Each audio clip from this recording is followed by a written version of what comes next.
बिस्मिल्लाहिर्रहमानिर्रहीम। सर सबसे पहले तो एक छोटी सी प्रेजेंटेशन आपके सामने रखूंगा और ये क्लास में मेजॉरिटी बच्चा ऐसा है जिसने अभी तक कैफ का कोई पेपर या तो एक पेपर दिया है या दिया ही नहीं। ऐसे ही है ना?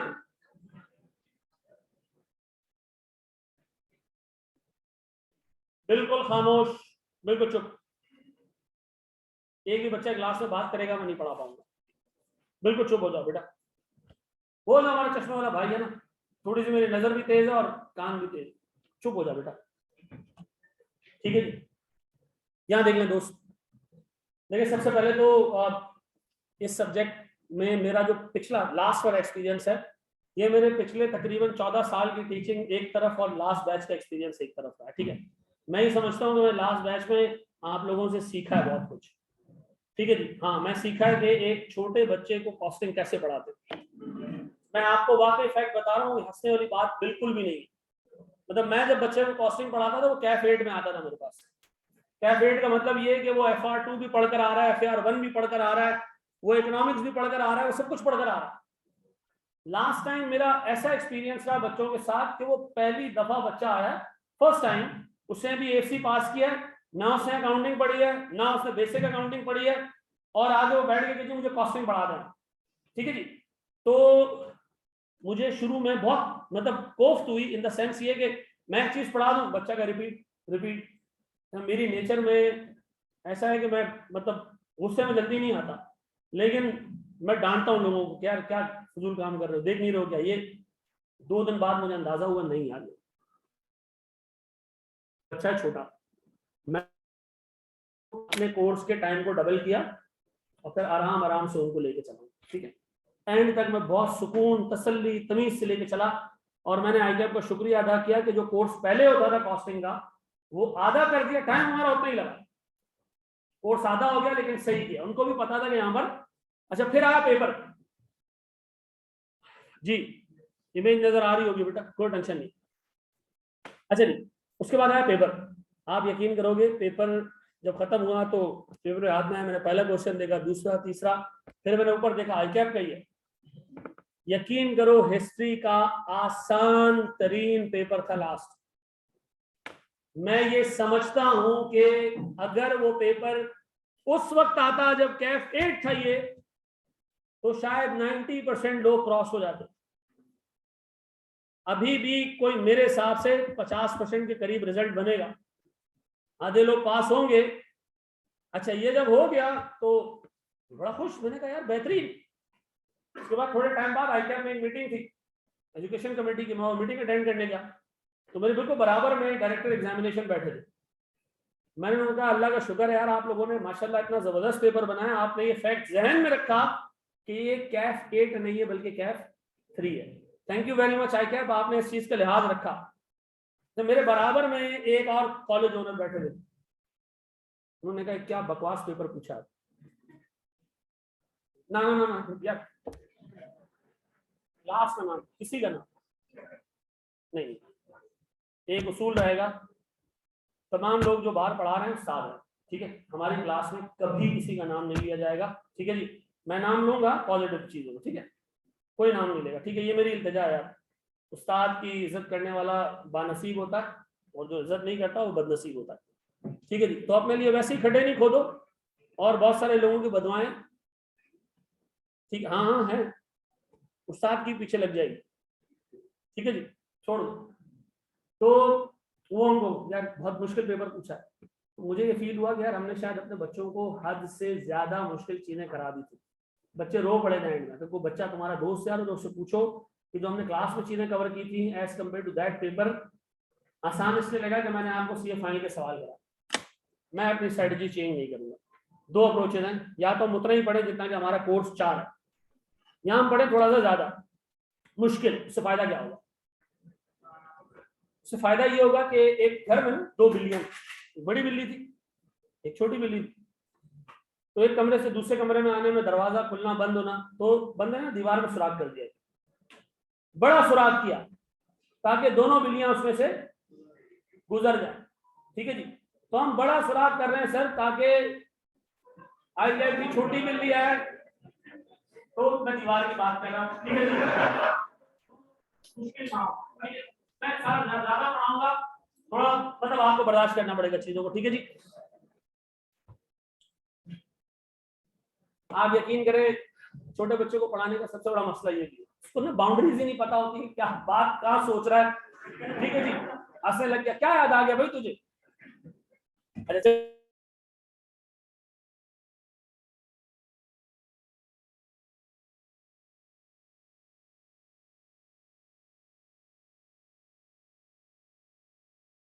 हो गया भाई। इस कोर्स के नाम में दो चीजें, कॉस्ट एंड मैनेजमेंट अकाउंटिंग। ये कॉस्ट अकाउंटिंग नहीं है, फर्क क्या है दोनों? पहले एक जमाने में ये पेपर होता था कॉस्ट अकाउंटिंग, मैनेजमेंट अकाउंटिंग आता था सीए फाइनल में। फिर उन्होंने क्या किया, दोनों को उठा के मिला दिया, एक पेपर बना दिया। पूरे सिलेबस में 21 पर्चों में 21 पर्चों में एक ही पेपर है, किसका? कॉस्टिंग का। ये कॉस्ट एंड मैनेजमेंट अकाउंटिंग सब यही है, ठीक है जी। स्क्रीन शेयर है बेटा, लॉग ऑफ हो गए, दोबारा लॉग इन हो जाओ, ठीक है ना। तो 250 बच्चा ऑनलाइन हो गया, ठीक है जी। तो सर मैनेजमेंट अकाउंटिंग का मतलब क्या है? कॉस्ट अकाउंटिंग का मतलब होता है मैथ्स, चीजें ऐड करना, लेस करना, इस तरह की चीजें होंगी। मैनेजमेंट अकाउंटिंग में आपको डिसीजन लेने पड़ेंगे। क्या करने पड़ेंगे? फैसला लेना पड़ेगा। क्या करना पड़ेगा? सर मुझे तो घर में कोई इस फैसले में भी नहीं रखता कि आज क्या बनाए, लेकिन यहाँ आपको इज्जत दी जाएगी। यहाँ आपको बनाया जाएगा कंपनी का chief executive, chief financial officer. आपको फैसला लेना, क्या फैसला होगा, किस तरह का होगा? एक प्रोडक्ट हम घर पे बनाएं या बाहर से खरीद लें? हम अपना रॉ मटेरियल लोकली परचेज करें या इंपोर्ट कर लें? हमारे पास मजदूर कम है, प्रोडक्ट ए बनाए, बी बनाए या सी बनाए? सर हम सर्विसेज सेक्टर में पैसा इन्वेस्ट करें या मैन्युफैक्चरिंग सेक्टर में पैसा इन्वेस्ट करें? ठीक है जी। हम रॉ मटेरियल ए इस्तेमाल करें या बी इस्तेमाल करें? मजदूर मजदूर लगाएं या अनस्किल्ड लगाएं? आपको लेने यहाँ पे डिसीजन, फैसले लेने। एक छोटी सी बात पूछता हूं सर, जब मामला आता है ना फैसला लेने का, इसका मतलब अब आपको सोचना है। अब आपको सोचना है, या आपने नहीं करना कि फॉर्मूले में 3 इनपुट्स है तो 2 डाल दे तो तीसरा निकल आएगा। यहाँ ऐसा नहीं है। यहाँ आपको दिया जाएगा एक सिनेरियो, सोचो, बताओ क्या करना चाहिए, बताओ क्या करना चाहिए। पिछली अटेम्प्ट एग्जामिनर ने 6 सवाल पूछे, 6 में से 5 की रिक्वायरमेंट एक जैसी, 5 की रिक्वायरमेंट एक। Identify the best course of action, identify the best course of action, identify the best course of action. यानी क्या करना है आपने? फैसला लेना है, डिसीजन लेना है। तो बेटा ये वो सब्जेक्ट है जिसमें आपको मैथ्स, मैथ्स कौन सी वाली? कैलकुलस, ये वो चीज है नहीं sir. Basic arithmetic, plus minus करना, ग्रॉस अप करना, चीजों को ग्रॉस अप करना। मैं कह रहा हूं एक चीज है 60, ये किसी चीज का 50% है, बताओ 100% कितना है? आप कहोगे 60 डिवाइड बाय 50, ये हमने आगे जाके देखना। सिंपल मैथ्स अगर आपको आती है और आपको अपना दिमाग चलाने आता है, ठीक है जी, तो मैं आपको बता रहा हूँ ये सब्जेक्ट में आप पेपर पास भी करोगे। और ये मैं आपको बताऊं एक ओपनिंग है आपके पूरे चार्टर्ड अकाउंटेंसी, यहाँ से आप अपना सीए स्टार्ट करो। आप अभी पढ़ोगे एफएआर 1, आप अभी पढ़ोगे टैक्स। ये दोनों सब्जेक्ट्स ऐसे हैं जो बाउंड्रीज में चलते हैं, रूल है, किताबें हैं। अकाउंटिंग पढ़ोगे अकाउंटिंग स्टैंडर्ड से, स्टैंडर्ड में क्या लिखा होता है? Accounting treatment. जब ये चीज आए तो ऐसे करो, ये चीज आए तो वैसे करो। टीवी का मैनुअल लाते हो ना, सेटिंग करो तो क्या करते हो? मैनुअल खोला, चेक कर लिया सेटिंग कैसे करते, उसके अलावा बाकी कोई काम नहीं होगा। यहाँ पर कोई मैनुअल नहीं है, यहाँ आपका दिमाग, आपके अवेलेबल बिजनेस सिनेरियोस, कुछ भी आपसे पूछ सकता है। लेकिन ऐसा भी नहीं कि कुछ भी पूछ सकता है, हमें उससे बाउंड्रीज बताइए कि यार इन एरियाज में मैं सवाल पूछूंगा। लास्ट अटेम्प्ट का डिसीजन मेकिंग का सवाल 20 मार्क्स का था, और वो था एक अच्छा सवाल, तगड़ा सवाल, मुश्किल सवाल, पेपर में सबसे मुश्किल वही सवाल था। तो मेरे बच्चों क्या मैं एक्सपेक्ट कर सकता हूँ कि तुम्हारा दिमाग चलता है? दिमाग की बात कर रहा हूँ, बाकी तो है, दिमाग चलता है ना? नहीं चलता तो अभी चला देंगे थोड़े टाइम में आपका दिमाग भी। और अच्छा जी, फिर हमारे पास आता है जनाब, आगे नहीं जा रहा शायद। भाई मेरा नाम अहमद रजा है, और मैं गुलिस्तान है जौहर में नहीं रहता। ठीक है जी। सुनो मेरे दोस्त, ये मैं हर दफा डिस्कस करता हूँ बच्चों से, सर मेरा करियर प्रोग्रेस क्या है, मेरे बारे में भी आपको बताओ। मैंने क्वालिफाई किया 2008 में, मेरी आर्टिकल्स केपीएमजी हैं। ठीक है जी। 2002 में मैंने सीए स्टार्ट किया था, 4 में मैंने कैफ पास किया और 2 सालों में हमारा कैफ होता था, एफसी प्लस कैफ एक ही होता था हमारे पास। और फिर मैं फॉर्म में चला गया 2004 में। 4 साल मैंने केपीएमजी के साथ गुजारे, 2008 में मैं क्वालिफाई हुआ हूँ। ठीक है जी सर। 2008 के बाद मैंने यूबीएस ज्वाइन किया एज मैनेजर फाइनेंस और 1.5 साल मैंने काम किया। मेरी लास्ट पोजीशन इधर कंट्रोलर फाइनेंस की थी। ठीक है नहीं, ये जो नहीं बैंक का जो इंस्टीट्यूशन का जो सीएफओ था उसके सेकंड का था। तो सेकंड पे और भी बहुत सारे लोग थे, अकेला मैं नहीं था। ठीक है। आरएमबी में मैंने ज्वाइन किया एज ऑपरेशन हेड। यहाँ तकरीबन 60 के करीब लोगों की टीम उसको मैनेज करता था और पूरे इन्वेस्टमेंट बैंक की जो ऑपरेशन हैं, जो डीलिंग करते हैं, कैश इन्वेस्ट करना, सिक्योरिटीज खरीदना बेचना, ये सारा जो है वो मेरे कंट्रोल में था। इसके बाद मैं अपनी आखिरी जॉब की इंडस्ट्री में in 2011 and 12 and that was CFO and company secretary of एक एसेट मैनेजमेंट कंपनी। ठीक है जी। यहाँ मैं सीएफओ था। सीएफओ एक ड्रीम होता है बंदे का बनना कि चीफ होता है वो सारे फाइनेंस, पूरे फाइनेंस फंक्शन का, पैसा आएगा कहाँ से, लगेगा किधर, ये सारे फंक्शन मेरे अंडर में आते थे। और 2012 में मुझे क्वालिफाई किया तो सिर्फ 2011-12 में 3 साल हुए थे। तो एससीसीटी में 5 साल की रिक्वायरमेंट है सीएफओ बनने की। मेरी कंपनी ने जो है वो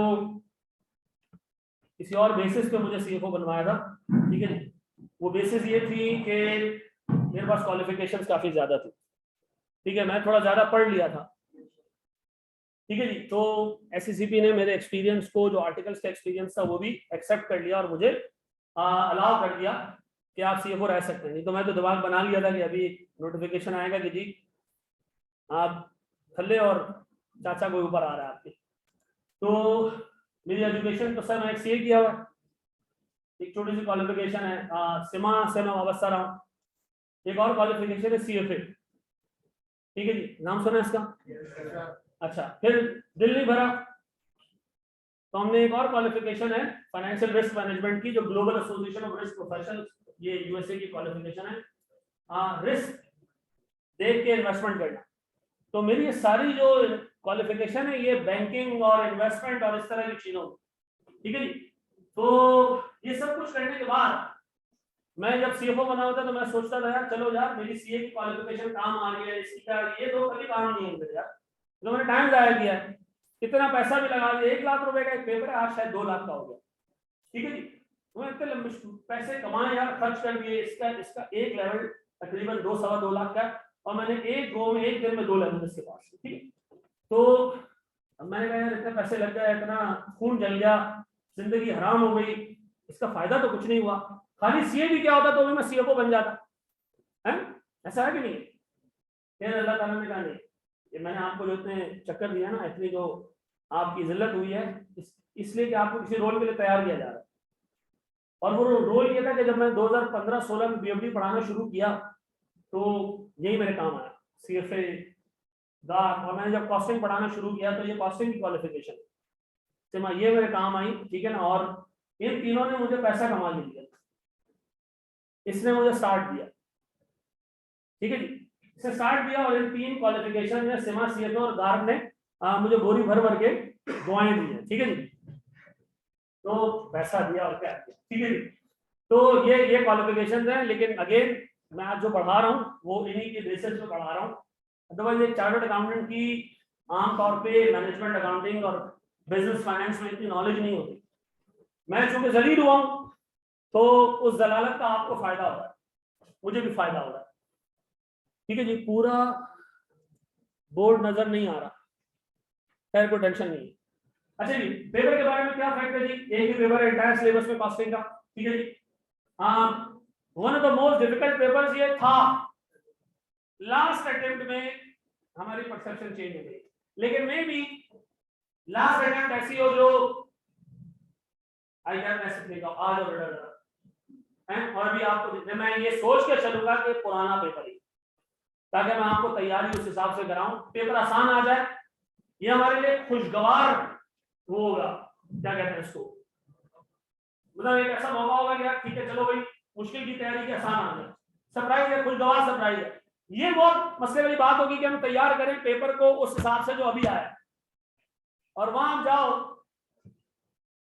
और वहां तंबू में बम्बू आ जाए तो बड़ा मसला हो जाएगा। ठीक है, तो हम करेंगे तैयारी उसके हिसाब से। ठीक है, अगेन प्रीरिक्विजिट्स क्या है, you must be good at numbers, वो भी हमें अंदाजा हो जाएगा। ठीक है जी। अच्छा जी, हमारे रिजल्ट्स, इसके रिजल्ट्स बड़े डॉजी रिजल्ट्स हैं। आप रिजल्ट देखोगे आपका ये क्या है, इतना तो बीकॉम में रिजल्ट निकला, इसमें आई कैप के एग्जामिनर ने ना होप के हिसाब से पास किया। आप रिजल्ट देखो 55% रिजल्ट, एक रिजल्ट सितंबर 2017 से नीचे का 59% रिजल्ट। अब ये रिजल्ट चेक करो, 43, 39, 55, 29, 26, 48, 48 का मतलब यार जो दो बैठे हैं में से एक पास हो जाएगा। ठीक है जी, लास्ट अटेम्प्ट में जो रिजल्ट आया था, यानी पिछले अटेम्प्ट में जो उसका रिजल्ट है 33% रिजल्ट है जी, मार्च में भी 50%। ऐसा सर क्या है कि यार इस पेपर में लोग फेल नहीं हो रहे, आप कह रहे हो ये तो बड़ी बिंदी छोटी बिंदी, तो फेल ही नहीं हो रहा कोई है? आपको पता ना अच्छे खासे लोग बराए नाम पेपर देने जाते, तो इनमें वो भी शामिल है जिन्होंने फीस जमा कराई और पेपर नहीं दिया, फीस जमा कराई और सिर्फ जाके 3 घंटे वहां बैठ के आ गए, इनमें वो लोग भी शामिल है। ठीक है, ऐसा होता था पास में, क्योंकि क्या है फेल होता था आखिरी पेपर, इसके बाद ऑडिट होता था सिर्फ, और लोग फर्म में जाने के लिए अटेम्प्ट जरूर करते थे, क्योंकि फर्म में जाने के लिए जरूरी होता था कि पेपर क्या करना है, अटेम्प्ट करना है, पास हो जाना हो एक अलग बात, लेकिन इंडक्शन जो है वो रिजल्ट से पहले पहले हो जाती थी फर्म में, तो लोग क्या करते थे अटेम्प्ट करने चले जाते। ये इसके बावजूद रिजल्ट्स हैं, क्यों? एक आपको ट्रिक बता रहा हूं, आज ट्रिक बता रहा हूं, ये पेपर और अकाउंटिंग के सारे पेपर पास करने के, जितने भी सवाल पेपर में आए, चाहे आते हैं या नहीं आते, आपने उधर फायरिंग करनी, आपने सवाल अटेम्प्ट करना है, चाहे आता है या नहीं आता, तो फॉर्मेट खोल देने, फंक्शन खोल दिया, डेटा खोल दिया, आपको नंबर मिलना शुरू हो जाते हैं। चलो ये बताओ कितने मार्क्स का पेपर है? नहीं नहीं नहीं नहीं नहीं 100 मार्क्स का पेपर नहीं है, फिर कितने मार्क्स का है? हाँ 50 मार्क्स का पेपर ना भाई, ये पेपर होता है तकरीबन 120 मार्क्स का। आपको चलो मैं बताता हूँ सर, सीए, एसीसीए, आईसीएडब्ल्यू, सिमा, ये तमाम लोग सवाल दिखाते हैं 100 मार्क्स के, एक एक क्वेश्चन है उसके 25 मार्क्स हैं, अगर आप उसको सही अटेम्प्ट कर लो 25 मिल जाएंगे, गलतियां उसमें अवेलेबल मार्क्स 30 होते हैं, अगर आप गलतियां भी करते हो ना तब भी आपको 25 पूरे मिल जाते। ये नहीं हो सकता कि आपने बिल्कुल सही कर दिया तो आपको 30 मिल जाए, ऐसा नहीं, उसके अंदर अवेलेबल मार्क्स होते हैं ज्यादा, मैक्सिमम 25 है। आपको मैं ऑनेस्टली बताऊं, ये अच्छा एक चीज पब्लिक फैक्ट है, ये चीज आईकैप में कई दफा मीटिंग्स में डिस्कस हुई, जब किसी भी कॉलेज से पढ़ दो, कराची में जैसे टीएसए है, अलहमद है और केएनएस है, इन तीन के प्रिंसिपल एजुकेशन कमेटी में होता है हमारे साथ, हम सारे एजुकेशन कमेटी में बैठते हैं, ये सबको ये बात पता है। ठीक है, ये बात सबको पता है कि 100 मार्क्स का पेपर नहीं है, पेपर कितने मार्क्स है, अकाउंटिंग के पेपर, नंबर्स वाले पेपर इसी तरह। ठीक है, अब आपको 120 में से 50 लेना, अगर ये भी नहीं ले सकते हो तो 3 रुपए का मिट्टी का तेल लो और रेलेवेंट जगहों पे डाल के खुद को जला दो, पूरा जिस्म मत जला। ठीक है, पेट्रोल जाया करोगे। सुनो यहाँ देखो, अब इसलिए मैं आपको बता रहा हूँ लोग पास हो जाते हैं, फेल कौन होता है? आप में से अभी आज पहली क्लास खत्म होगी ना, दूसरी क्लास में इस क्लास का 20-25% बच्चा ऐसा है जो खुद उसको पता चल जाएगा कि मैं फेल हूँ। रीजन, जब कोर्स शुरू होगा उसको फील होगा चीजें थोड़ी मुश्किल है, वो घर जाएगा, उसको ओवरकम करने की कोशिश करेगा, ये पास होने वाला बच्चा है। एक क्वेश्चन लगेगा यार मैथ्स है इसमें तो मैथ्स है, मैं तो भाई चीजें प्लस माइनस और फाइनेंशियल स्टेटमेंट्स और ये सारी चीजें भाई ये मुझे नहीं समझ आ रहा, समझ आ भी रहा तो मेरे ध्यान में रुक नहीं रहा। ये वो बच्चा होगा जो आसान, कोई मुश्किल चीज में नहीं कराऊंगा, बेसिक चीजें कराऊंगा, उसको फील होना शुरू होगा। जहां पर फील होना शुरू हो जाए ना तो आपके सामने 2 रास्ते हैं, या तो पेपर छोड़ो या ये कि घर जाके इसकी प्रैक्टिस करो, जो करा रहा हूं उसकी उसी की प्रैक्टिस करो। मैं आपको ये जमानत दे रहा हूं निकल जाएगा, लेकिन एक बंदा होगा जो बहुत जल्दी हिम्मत हार देगा लास्ट अटेम्प्ट में, पता है ऐसे मनहूस लोग हैं, मनहूस, जिन्होंने लास्ट अटेम्प्ट के एंड पे आके हालत टाइट हो गई, उन्होंने क्या कहा, मैं पेपर नहीं दे रहा, मैं पेपर मुश्किल हो रही है बहुत। इंसान पूरी जिंदगी इबादत करे, नमाज पढ़े, रोजे रखे, कुरान पढ़े, सब चीजें पूरी करे, एंड में शैतान आ जाए और क्या, तेरी सारी इबादत बेकार है। मैं जो है वो एक पैगंबर हूं, हज़रत अब्दुल कादिर जिलानी रहमतुल्लाह अलैह के पास एक शैतान आया और बड़े जबरदस्त रोशनी हो गई उनके सामने। शैतान ने कहा कि आज से आपको नमाज पढ़ने की एग्जामिशन दे दी गई। तो उन्होंने कहा अच्छा, अल्लाह के नबी को एग्जामिशन नहीं मिली, मुझे मिली। तो आखिरी पॉइंट पर शैतान आता है, ये वो शैतान आपके पास भी आता है। कॉस्टिंग, मुंह देखा अपना है, किताब देख और अपना मुंह देख, तुझे लगता है पास कर लेगा, छोड़ दो। मैं आपको बता रहा हूँ सर, आपने बस इस चीज से ना अपने आप को दूर रखना। आपने पेपर अटेम्प्ट करना है, अगर आपने टाइम लगाया, मैं आपको इंश्योरेंस दे रहा हूँ, आप पेपर पास कर लोगे। इस पेपर के अंदर जो बंदा पेपर दे के आ जाता है, पता चल जाता है उसको पास है, जिसको नहीं लग रहा होता ना पता, वो भी पास हो जाते हैं। ये नहीं हो सकता कि आप सबको बताते फिर रहे हैं पास पास पास और एंड में आकर आपको पता चले आप फेल हो। बात लोग ऐसे डिसेप्टिव होते हैं, मैं तो पास, इंशाल्लाह पास, इंशाल्लाह पास, पता चला चालीस छोड़ गया। ऐसा नहीं होना चाहिए, ठीक है जी। अच्छा जी, सर काशिफ इसमें कितना पढ़ाएंगे? 100% कोर्स में खुद पढ़ाएंगे, ठीक है। काशिफ मेरे साथ एडिशनल प्रैक्टिस कराएंगे और उस एडिशनल प्रैक्टिस की बहुत इंपॉर्टेंस है। वो इंपॉर्टेंस ये है कि यार जो चीज मैं पढ़ाऊंगा ना, मैं एक लेवल तक पढ़ाऊंगा, लेके जाऊंगा, मैं सारे पास पेपर्स भी क्लास में कराऊंगा। काशिफ उन लोगों के लिए एक मतलब अल्लाह की तरफ से इनाम है जिनको चीजें देर से समझ आती है। एक जैसे आपको 10 सवाल करा दे, ठीक है। ये क्लास जितनी भरी हुई है ना, काशिफ की क्लास में हाफ क्लास होती है, लेकिन वो हाफ बच्चे एक ही चीज बार बार पक्का कर ले, ठीक है जी। वो नहीं भी नहीं, कोई 200-250 सवाल करा देता है, उसके बाद फायदा क्या होता है? अच्छा, जो बहुत अच्छे बच्चे जो समझते हैं कि सर ने करा दिया, मैं कर लूंगा, वो चाहे तो स्किप कर, ठीक है, मसले वाली बात है। और जो आगे वो प्रैक्टिस सेशन लेना चाहता है, एक्सेप्ट टू यू, एक एवरेज बच्चे के लिए वो बहुत इंपॉर्टेंट है, उसका अच्छी खासी तैयारी हो जाएगी, ठीक है जी। तो रिजल्ट्स के बाद सर हमारे पास कोर्स में है क्या? कोर्स बहुत छोटा है, बहुत छोटा कोर्स है सर। हमारे पास 35 से 45 नंबर, ये 5 टॉपिक्स हैं, इसमें से भी ये टॉपिक इस वक्त डाउट में, हाँ अभी तक, क्योंकि अभी तक किताब में डला नहीं है। लास्ट टाइम ये कोर्स में था, यही से मैंने क्लास से आईटीआई के एग्जामिनेशन डिपार्टमेंट को फोन किया था कि यार ये कोर्स में है लेकिन किताब में कुछ नहीं है इसके बारे में। तो उन्होंने कह दिया कि कोर्स में भी नहीं, आप नहीं तैयार कराओ, ये हम नहीं पूछेंगे पेपर। फिर उन्होंने खैर वो क्लैरिफिकेशन भी दे दी कि हम ये चीज पेपर में नहीं पूछेंगे। टू डेट ये कोर्स की लिस्ट में आ रहा है, लेकिन किताब में, अच्छा मसला ये कि आईटीआई अपनी किताब से बाहर नहीं जाता, और आईटीआई की किताब कॉस्टिंग के पेपर में, एमएफए के पेपर में, एफएआर 1 के पेपर में, एफएआर 2 के पेपर में, ऑडिट के पेपर में, जो बंदा छोड़ के जाएगा, आज से मैं बता रहा हूं फेल हो जाएगा। सर क्यों? आईटीआई की किताब भी देखनी, आपकी अपनी भी किताब है, हाँ हमारा अपना मैनुअल है, तो आईटीआई की किताब परचेज नहीं करना, सॉफ्ट कॉपी में डाउनलोड कर लेना। किस काम आएगी? ये देखने के काम आएगी कि सर ने कोई चीज छुड़वा तो नहीं दी। मैं अभी इससे पहले वाली क्लास में एक छोटा सा इंसिडेंट शेयर कर रहा था। 2 अटेम्प्ट पहले मैंने एफएआर 1 का एक स्टैंडर्ड पढ़ाया और मैंने क्लास में ये बोल दिया जाके कि आईटीआई में कोई चीज ऐसी नहीं किताब में जो मैंने कवर नहीं कराई, ले आओ तो मान लो। 4-5 दिन पहले बच्चे ने मुझे फोन किया, 4-5 दिन बाद, ये 2 लाइनें आपने नहीं पढ़ाई।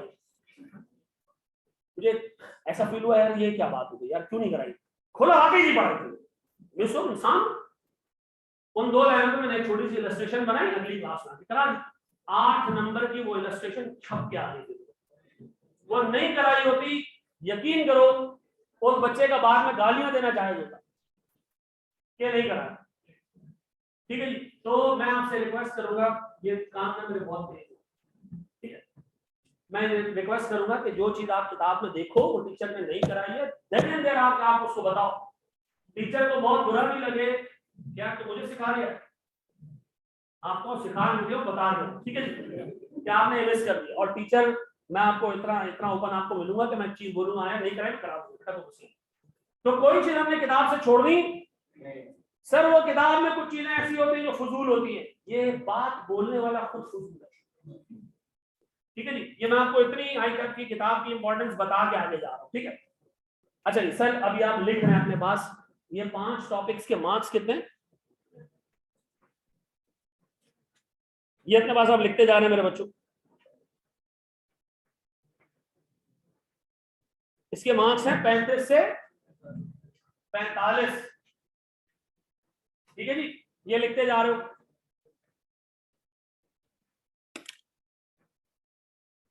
ये लिखते जा रहे हो मेरे बच्चों।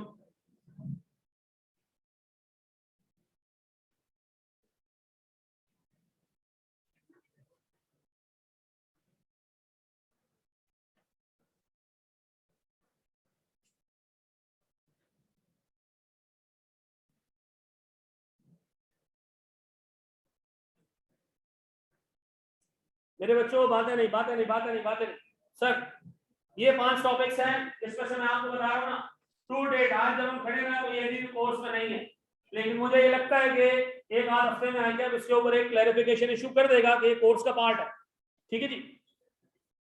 अब्दुल्ला ने क्या पूछा, कॉस्टिंग में किसी ने स्टैंडर्ड्स क्यों नहीं बनाए? यार एक बात बताओ, घर में सालन बनाते हो, 2 लोगों के घर का सालन सेम होता है? दोनों ने आलू गोश्त बनाया, एक जैसे होता है? नहीं सर, मेरे घर में शायद जो आलू गोश्त बनता है, शैतान आके मुझे कहता है कि बिस्मिल्लाह पढ़ ले, नहीं तो मुझे खाना पड़ेगा तेरे साथ। ठीक है जी। अब मेरी अम्मी बनाती थी, बहुत अच्छा बनाती थी। तो कॉस्टिंग की मिसाल ऐसे ही है कि जो सिनेरियोज आते हैं ना, उसके लिए स्टैंडर्ड नहीं बन सकता।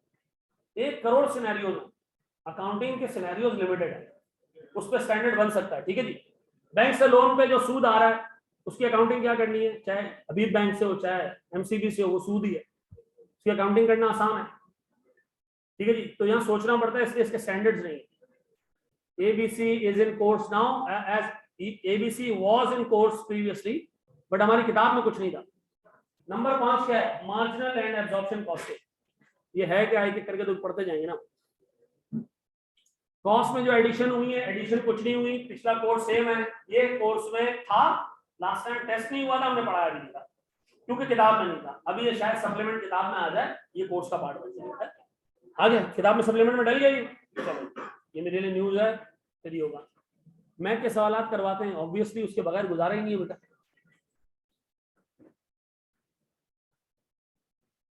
चलो जी, आपका मैनुअल अवेलेबल है, मेरा मैनुअल इंशाल्लाह 3 दिनों में हम प्रिंट करने पे दे देंगे। सो मैंने चेंजेस किए हैं, कुछ सवाल और ऐड किए। चलो जी सर, हमारे पास सेकंड पार्ट है ये कॉस्ट फ्लोज, ये 20 से 30 मार्क्स का है, लेकिन कॉस्ट फ्लोज में 4 टॉपिक्स हैं, छोटा सा एरिया, 20 से 30 मार्क्स का। लास्ट टाइम इसमें पहला वाला पार्ट है, उसमें भी सवाल आया, तीसरे वाले पार्ट पे भी सवाल आया, चौथे वाले पार्ट पे भी सवाल आया। ठीक है जी, सिर्फ सेकंड पार्ट में सवाल नहीं आया। ठीक है जी। पीछे हमारे पास कौन कौन से टॉपिक्स है? मटेरियल था, मटेरियल पे भी सवाल आया था लास्ट टाइम, लेबर पे भी सवाल आया था, ओवरहेड्स पे भी सवाल आया था। सर सवाल कितने आते हैं? 9 से 10, छोटे छोटे सवाल हो। ठीक है, एमसीक्यूज भी आते हैं। पहले कौन सा टॉपिक स्टार्ट करेंगे, अभी बता रहा हूँ, सारे लगे बता रहा हूँ। एमसीक्यूज लास्ट टाइम बेटा 8 एमसीक्यूज आए। ठीक है जी, और पहली दफा नहीं, लास्ट टाइम एमसीक्यूज कॉस्टिंग में तो नहीं है ना, कॉस्टिंग में है एमसीक्यूज, मेरे ख्याल में कॉस्टिंग में नहीं है। FAR 1 में आए, उसमें आए, FAR 2 में आए, और कौन सा था, MFA में आए, इसमें नहीं है, है? नहीं नहीं नहीं नहीं, एक दफा एक टीचर ने आके फेसबुक पे कहा मेरे हिसाब से FAR 2 में एमसीक्यूज में यही आएगा, एमसीक्यूज ही नहीं है। ठीक है जी। तो नहीं, ये गैस पेपर वाली जलालत से अल्लाह बचाए। ठीक है जी, और मैंने लोगों को देखा है जलील होते हुए, कुछ लोगों का तुक्का लग जाता है, वो हिट हो जाते हैं, लेकिन ये एक बहुत बड़ा जुआ है। एक ऑडिट पे एक बंदे ने गेस्ट पेपर दिया एक रात पहले कि मैं बता रहा हूँ ये आएगा, 11 चीजें उसने बताई, 3 चीजें टेस्ट हुई।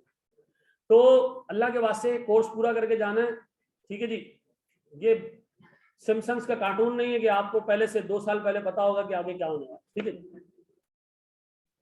मैं बता रहा हूँ बेटा, सारा बता रहा हूँ। रोमान क्या नाम तुम्हारा? चलो जी, बड़े हम आगे। डन है सर। फिर हमारे पास तीसरा पार्ट है, ये तीसरा पार्ट 30 से 40 नंबर के 3 एरियाज हैं, तीनों टेस्ट हुए लास्ट टाइम।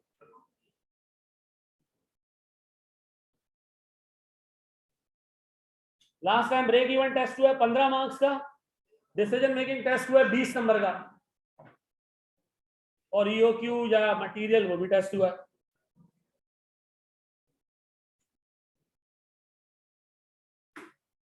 अच्छा जी, और भाई एक चीज दिमाग में रखना, ये पीआरसी या एएफसी नहीं है कि आपको क्यूटी का एक कदम मिल गया और उसी से पेपर बन के आ गया। आपको पता ना ये एक सिस्टम में हमारे लकूना है, मसला है। आई कैप जो सवाल पूछता है वो 3000 एमसीक्यूज है एएफसी में। अब एक आध टीचर ने, 2 टीचर ने बड़ी मेहनत ये की कि जो बच्चा पेपर दे के निकल रहा है से लिखवा रहे हैं कि यार एमसीक्यू में क्या आएगा, बड़ी मेहनत है इस चीज पे। वो मेहनत जमा करते करते करते ओवर द पीरियड एक अच्छा खासा बन जमा हो गया। ठीक है जी, वो 2-2.5 हजार सवाल हो गया, तो 3000 में 2000 आपको पता है। ठीक है जी, मे भी ऐसा हो गया आपने जो पेपर दिया उसमें सारे सवाल आप कि वो जो, तो ये कैफ में नहीं चलता है। अच्छा जी, प्रोसेस कॉस्ट दिखा दे,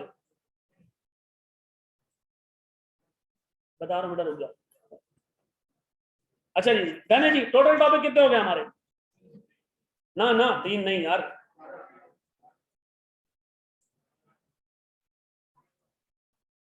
पीछे जाओ पीछे जाओ पीछे जाओ,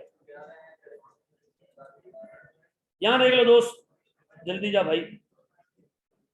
सुनो देखो यार, लास्ट टाइम इसमें से सिर्फ एक्टिविटी बेस्ड कॉस्टिंग को छोड़ के 1 2 3 4 ये चारों टेस्ट हुए थे। ठीक है जी, मटेरियल और ईओक्यू एक ही टॉपिक है, दो पार्ट्स हैं इसके, एक इधर आ रहा है कोई तीसरी जगह पे जा रहा है।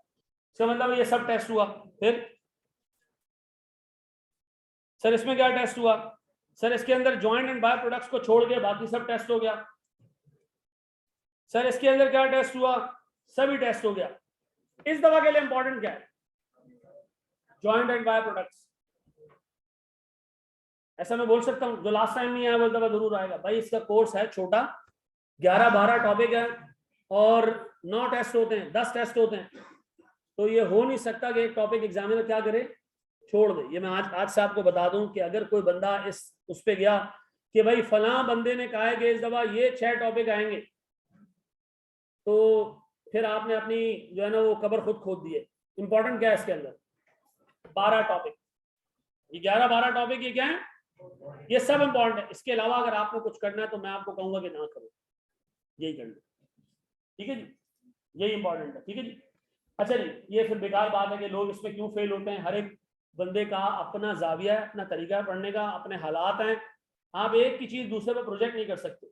ये पेपर में क्यों पास हुआ, वो क्यों पास नहीं हुआ, मैं ये नहीं कर सकता। हाँ मैं ये जरूर कर सकता हूँ कि आम तौर पे जो फेल होते हैं ना, उनसे अगर आप पूछे ना तो आपको ये रीजंस बताएंगे कि मेरा ये रीजन था फेल होने। एक पहला रीजन क्या है? Relying on practice and not focusing on concept. देखो 2 एस्पेक्ट्स हैं। एक चीज सीखी, स्किल सीखी, उसके बाद उसको क्या किया? पॉलिश किया। कैसे? प्रैक्टिस करके। अगर आपने स्किल सीख ली और आपने उसकी प्रैक्टिस भी अच्छी कर ली है, दोनों चीजें पूरी हुई, तो आपका पेपर निकल जाएगा। लेकिन यार लोग करते ही हैं कि सवाल पे सवाल सॉल्व हो रहे हैं, नहीं आ रहा, सॉल्यूशन देखा, बंद किया, छाप दिया, फिर सॉल्यूशन देखा, बंद किया, छाप दिया। और एक और बीमारी अजाब, और आप मुझसे करवाओगे काम। आज मैं आपको बता रहा हूं, आपको मैं दूंगा एक सवाल करने के लिए, आप ऐसे बैठे रहोगे कि सर कराएंगे तो मैं कर दूंगा। फिर क्या होगा? 10 मिनट बाद सर ने क्या कहना? चलो यहां देख लो मैं करा रहा हूं। सर ने कराया, आपने छाप दिया, छापने के बाद आपने कॉपी बंद की और घर गए, आपने कहा आज हमने पास पेपर के 2 सवाल किए। वो हमने नहीं किए, मनुष्य टीचर ने किए। मनु साहब टीचर। ठीक है, तो अब सुनो मेरे दोस्त, बता रहा हूं। अब मसला पता है क्या है? प्रैक्टिस को लोग ये कंसिडर करते हैं वो जो टीचर करा रहे वो प्रैक्टिस है। मैं आज आपको बता दूं, इस प्रोफेशन का सत्यानाश हम सब ने मिलकर किया, सारे टीचर्स ने। एक टीचर था, वो 10 सवाल कराता था, 20 होमवर्क देता था। दूसरा आया, उसने कहा यार पागल बना रही है, आप अपना काम आपको करने दे रहा है, मैं आपको 15 सवाल कराऊंगा, 15 होमवर्क दूंगा। दूसरा आया, उसने कहा मैं 20 कराऊंगा, 10 होमवर्क दूंगा। उसके बाद एक और आया, नो होमवर्क, मैं आपके सारे काम करूंगा। अब मसला पता है क्या है, आपका ना दिमाग डेवलप नहीं होता, आपको सवाल सॉल्व करना आता ही नहीं, आप एक्सपोज ही नहीं होते हो। आप एक फिल्म में देख रहे हो, गोली में चला रहा है, बंदूक आपके हाथ में है ना, तो बंदूक हाथ में आ जाती है। मैं आपको बता दूं, मैंने अभी रिसेंटली एक्सपीरियंस किया कि एक वो ये आपने देखा ना रेंजर्स का जो शूटिंग रेंज है, यहाँ हम गए शूटिंग रेंज पे, तो पहले जमाने में कुछ शादी वादी में किसी की बंदूक चला दी होगी, उससे मुझे दिया एक बड़ी जीतरी गन, चलाओ। अब मैंने कहा यार ये फिल्मों में नहीं देखा, दाड़ दाड़ चला रहा होता, चलाओ। तो मैंने वहां चलाई और मेरी हालत टाइट हो रही, जल्दी उसने झटका मारा ना जब, तो मुझे फील हुआ कि यार देखना कुछ और है, करना कुछ और है। ठीक है जी, ये उसूल दुनिया के हर काम में अप्लाई होता है। ठीक है, तो आपने कॉन्सेप्ट क्लियर करना है, ध्यान देंगे, प्रैक्टिस भी करनी है। खाली प्रैक्टिस करना, कॉन्सेप्ट ही नहीं पता, आप बार बार सवाल फाइनल और सिर्फ कॉन्सेप्ट लेना और ये अज्यूम करना कि कॉन्सेप्ट क्लियर है, तो प्रैक्टिस नहीं भी हो तो मैं पास हो जाऊंगा।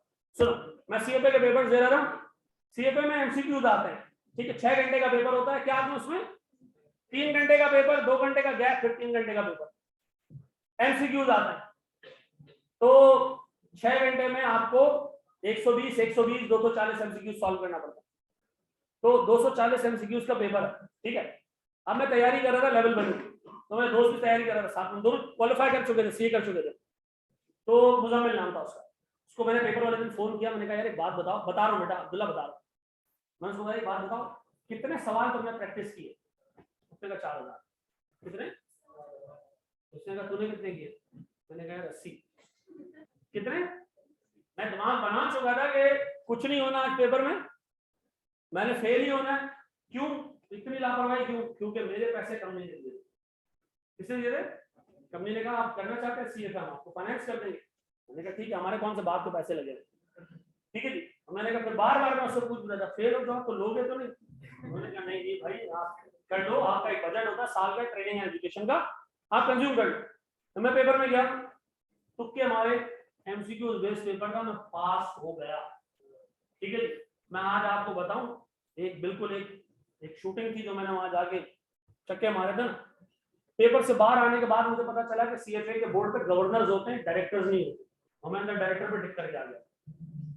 ये मैं आपको बता रहा, कॉन्सेप्ट हो ना, प्रैक्टिस कम भी हो तो दिमाग अच्छा हो ना, कर लेते हो, लेकिन याद रखना कॉन्सेप्ट ही नहीं है और प्रैक्टिस भी नहीं है तो फिर गया है।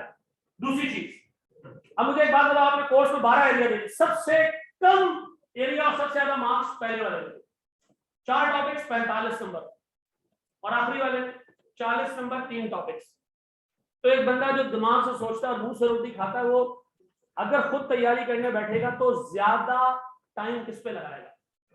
पहले और तीसरे वाले, क्योंकि वहां मार्क्स ज्यादा है पर टॉपिक, अगर आप एवरेज निकालो तो ज्यादा है। हम लोग क्या करेंगे, आसान वाले में टाइम लगाएंगे। मैं कोर्स शुरू कराऊंगा बेटा, डायरेक्ट मटेरियल क्या होता है, वो मटेरियल जो नजर आए, मैं इस पर टाइम वेस्ट नहीं करूंगा, मैं आपको डायरेक्ट लेके जाऊंगा सोचने वाले टॉपिक्स को, जहां आपको चीजें सोचनी। ठीक है, तो इसलिए मैं आपको कह रहा हूँ कि कुछ लोगों को मुश्किल हो, मैं कॉस्टिंग उस तरीके से स्टार्ट नहीं करूंगा, डायरेक्ट मटेरियल ये है, फिर बेटा एक इनडायरेक्ट मटेरियल होता है, नहीं, बेसिक्स बता दूंगा मैं आपको टॉपिक के ऊपर, क्योंकि जो चीज आ रही है पेपर में, मैं उसकी तैयारी करवाने बैठा हूं। ठीक है, तीसरी चीज सर, फंक्शन रट्टा मारना। कॉस्टिंग के पूरे सिलेबस में तकरीबन 50 के करीब फॉर्मूला आता है, 50 में ज्यादा बता रहा हूँ, 40 आप कर लो। लोग 40 फॉर्मूला याद करते हैं, जिसमें से एक फॉर्मूला ऐसा भी है,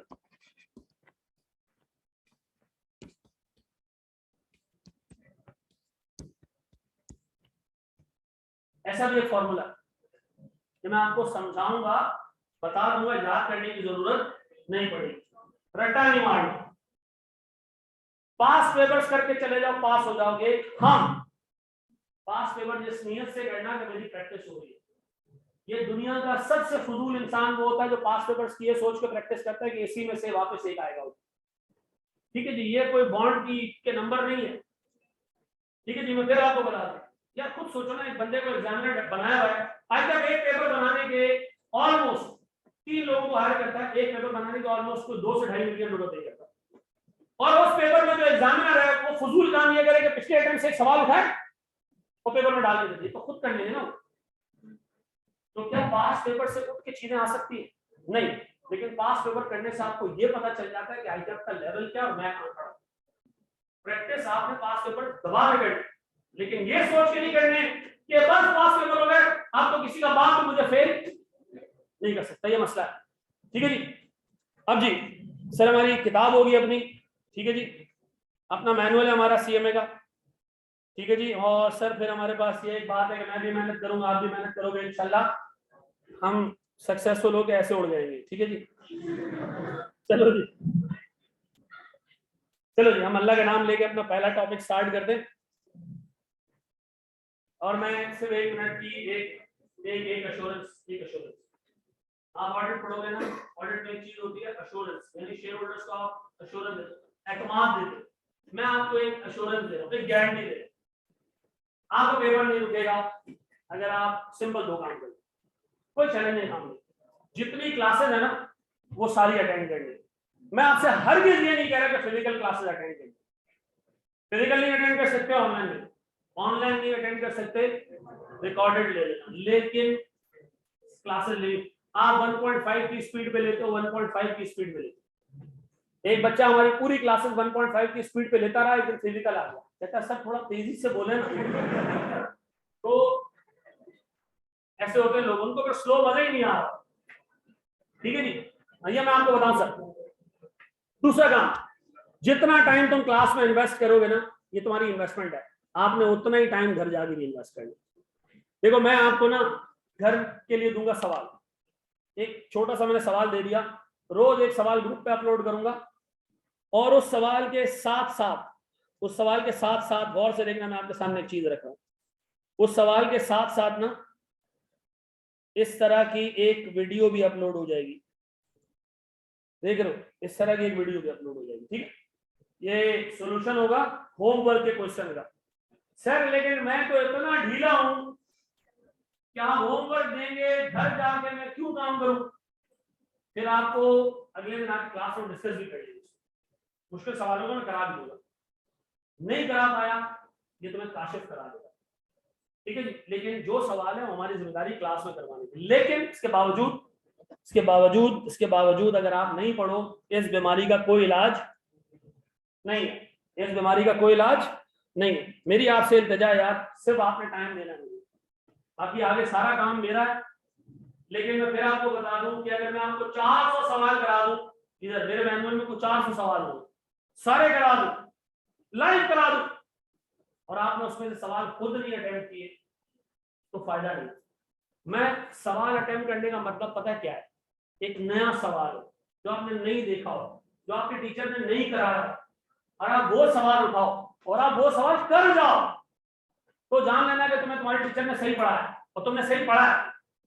लेकिन अगर एक सवाल तुम उठाओ और तुम उसमें फंस जाओ और तुमसे नहीं सॉल्व हो रहा, उसका मतलब है तुम एग्जाम के लिए तैयार, तो फिर क्या करें, टाइम है, मेहनत करके उसको कवर करने। सोचो ये तुम्हें आखिरी दिन जाकर पता चले आपने एक नया सवाल उठाया और सवाल ने आपको उठा लिया, तो मामला हो जाएगा खराब। मैं इसलिए कहूंगा आपसे कि आप, अच्छा फिर सर मॉक होंगे या नहीं होंगे? सर लास्ट टाइम हमने ना पूरा फोकस किया प्रैक्टिस के ऊपर, तो मॉक्स हमने कंडक्ट किए, ठीक है। Last time we had 1700 students in costing, ठीक है जी, 1700 स्टूडेंट्स हमारे पास कॉस्टिंग में। फिजिकल हमारे पास इस तरह के 2 बैचेस थे, हमारी मजबूरी बन गई, हमने कहा क्लास आई दूसरी जगह पढ़ना, ठीक है जी। अब इस वक्त हमें लगता है कि पीआरसी से जो बच्चा अभी आए, अभी इस इतना ही बैच और आना है पीआरसी से, ठीक है जी, अब पीआरसी के पेपर नहीं है। मेरी आपसे रिक्वेस्ट ये रहेगी, इल्तिजा ये रहेगी कि यार देखो, इस प्रोफेशन में सबसे ज्यादा बच्चा जो सीए छोड़ के जाता है ना, वो क्या है, 1 2 3 में छोड़ के जाता है। जितने लोग एनरोल होते हैं उसमें से अच्छा खासा बच्चा इसी स्टेज पे प्रोफेशन छोड़ देता है। क्यों? उनको लगता है कि ये एफसीए, और मेरे बेटे ने 4 पेपर निकाले भाई, पिछली दफा मजाक है, इस दफा भी 4 पेपर देगा, चारों पेपर आप कॉलेज में जो है ना वो हाथ करेंगे आपके साथ, इस पर्टिकुलर टाइम पे मेहनत करनी क्रॉस हो गया, there is an 80% chance that you will end up as a chartered accountant. ठीक है जी, देयर इज एन 80% चांस। ठीक है जी, मॉक हमारा हर सेकंड क्लास में होगा, हर सेकंड क्लास में मॉक ऐसे होगा कि मैं क्लास में लूंगा मॉक, ठीक है जी, आखिरी के 20 मिनट, आखिरी के 15 मिनट, और जो बच्चा लाइव क्लास में नहीं है, फिजिकल नहीं है, पोर्टल पे मॉक अपलोड होगा, घर पे करना और वो पोर्टल पे ही अपलोड करना। ठीक है जी, वो आपको इमीडिएटली चेक आउट मिल जाएगा। ठीक है जी, इस दफा मेरे चेक करने वाले लोग 12 लोग हैं जो चेक करके दे देंगे। ठीक है जी, जिनमें से 4 चार्टर्ड अकाउंटेंट्स हैं, बाकी हमने सी फाइनेंस पकड़े सारे। लेकिन एंड में ये होता है कि मुझे लगता है मैं उनको तनख्वाह वसूल नहीं दे रहा। क्यों? शुरू के 3 मॉक आप देते हो, फिर आप कहते हो यार मैं पीछे हूं, मेरे लेक्चर बाकी हैं, रमजान शुरू हो गया सर, रमजान में तो क्लास ले, टीचर मतलब वो नहीं पढ़ा रहा, वो इंसान का बच्चा नहीं सर, रमजान में तो मुझसे सुबह उठा नहीं जाता। ठीक है जी, सर मैं लेके सुबह उठता हूँ, 10 बजे उठता हूँ, उसके बाद में 12 बजे तक काम कर पाता हूँ, बैटरी खत्म हो जाती है, फिर जोहर की नमाज, फिर सो जाता हूँ, फिर असर में उठता हूँ, फिर सो जाता हूँ, फिर मैं मगरिब में अफ्तारी के लिए उठता हूँ, अफ्तारी के बाद फौरन तरावी होती है, तरावी के बाद फिर सर खाना होता है, खाने के बाद फिर मैं सो जाता हूँ। तो बाप मुझे बता क्या पढ़ूं? ये आपको मैं बता रहा हूँ खुदा के वास्ते, जितना क्लास में टाइम दे रहा हूँ उतना आपने क्या करना है, ये वादा, ईमानदारी वाला पक्का। चलो अब मेरे प्यारे बच्चों गौर से देखना, इतना मैं आपको सेफली बता सकता हूँ, जितना पढ़ाऊंगा ना, ये मेरा क्लेम है, पाकिस्तान में आपको कोई नहीं पढ़ाएगा, लेकिन आगे से मुझे ये भी रिस्पॉन्स मिले कि उतना पढ़ूंगा सर जितना आप पढ़ाओगे, पाकिस्तान में किसी ने नहीं पढ़ा होगा। ठीक है जी, आप लोग कहते हो ठीक है पढ़ा देना भाई तू, वो मेरा काम है ना कि मैं पढ़ूं ही ना। ठीक है जी, सर मुझे एक चीज बताएं, व्हाट इज बिजनेस? कारोबार जी। पास पेपर्स के अलावा कहां जाना है, हमारी किताब में सब कवर्ड होगा। ठीक है, हमारी किताब में सीए के सवाल है, एसीए के सवाल है, सिमा के क्वेश्चन है, आईसीएडब्ल्यू के क्वेश्चन है। ठीक है जी, हमारे पास पाकिस्तान का जो आईसीए में इसके क्वेश्चन है। मसला ये है कि आप करोगे या नहीं करोगे, मसला यहाँ। सुनो मेरा दोस्त, चलो मेरे भाई, टोपी वाला भाई हमें बता रहे बिजनेस क्या है। वेरी गुड सर, वो काम जो आप प्रॉफिट के लिए करते हो वो बिजनेस है। एआईटी क्या करे, सवाल कर रहा है, वो एक अलग बात है, लेकिन क्या कर रहा है सर, क्या कह रहा हूं, ठंडी ठंडी। अच्छा चलो, फिर मेरी बात सुनो, जो बंदा कोई एक्टिविटी करे क्या करने की, हमारा बिजनेस है, activity to earn profit is business. ऐसा सुनना जरा प्लीज मेरे बच्चों,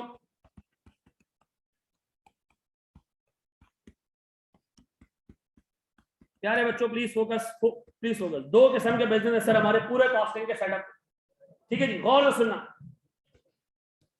एक हमारे पास है ट्रेडिंग बिजनेस और एक हमारे पास है manufacturing business.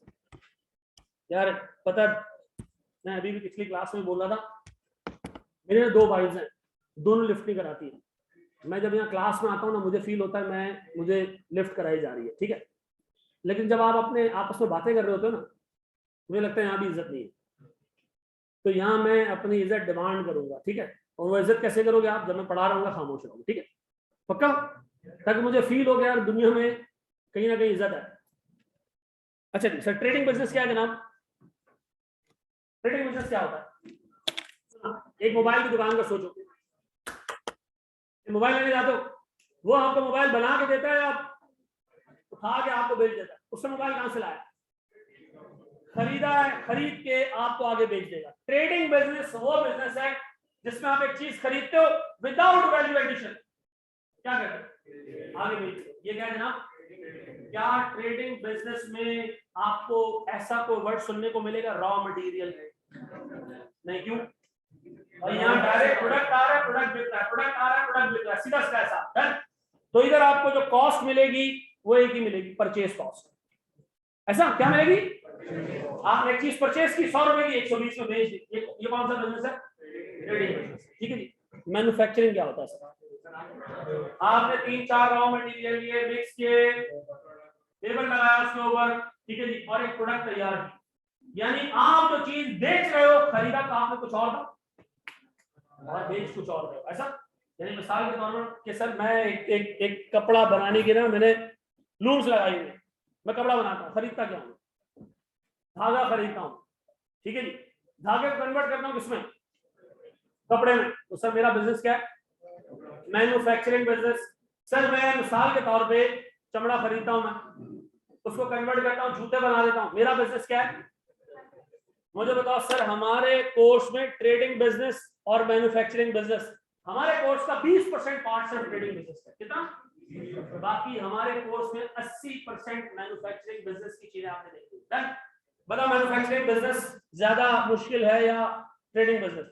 Trading is very too easy, चीज खरीदी बेची, खरीदी बेची, खरीदी बेची। मैन्युफैक्चरिंग में जाओ, एक मटेरियल लिया, मिसाल के तौर पर बेकरी में मैदा लिया, चीनी ली, ठीक है जी, और सर उसके अंदर बाकी की जो चीजें ऐड करनी है, बिस्किट बनाए, केक बनाए।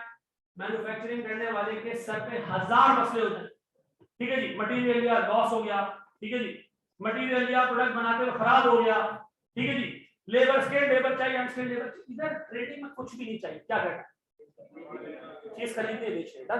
अब सुनो, मैं शुरू करूंगा ट्रेडिंग बिजनेस से हर टॉपिक पे, और उसको फिर मैं कन्वर्ट करूंगा किसमें, मैन्युफैक्चरिंग। तैयार हो? अब सुनो, गौर से सुनना मेरे बच्चों, अच्छे तरीके से सुनना। ट्रेडिंग बिजनेस की एक एग्जांपल लेते हैं। मिसाल के तौर पर मैंने एक दुकान खोली है जहां मैं बाटा के जूते बेचता हूँ, मैं खुद बाटा नहीं हूँ, ठीक है, मैं उसकी एक फ्रेंचाइज हूँ, ठीक है। मेरा काम क्या है, जूते खरीदना मैन्युफैक्चरर से और आगे बेच देना, जूते खरीदना और आगे बेच देना, जूते खरीदना और आगे बेच देना। डन? गौर से सुनना, मेरे पास सर जूते खरीदने की एक परचेज कॉस्ट है। गौर से सुनना मेरे बच्चों, मैंने एक जूता खरीदा 400 रुपए में। कितने में?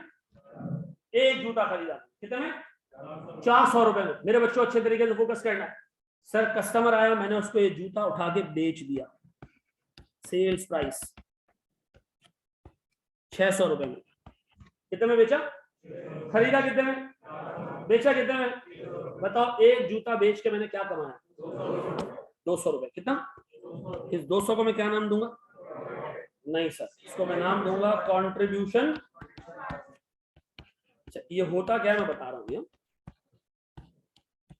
क्या नाम दे रहा हूं उसको, आप अपने जहन में रखो, ये प्रॉफिट ही है। नाम इसका क्या है सर? Contribution margin. खरीदा कितने का? 400 रुपए का। बेच दिया कितने में? 600 रुपए में। सीधा सीधा 200 रुपए हमने कमाए। दूसरा जूता 400 का खरीदूंगा, 600 का बेचूंगा, कितने कमाऊंगा? तीसरा जूता खरीदूंगा तो 200 400 रुपए का खरीदूंगा, 600 रुपए का बेचूंगा, कितने कमाऊंगा? बताओ, जितने जूते खरीदते जाओगे हर एक से क्या कमाओगे? ये बात समझ आती? 2 जूते बेचूंगा तो कितना होगा मेरा कंट्रीब्यूशन मार्जिन?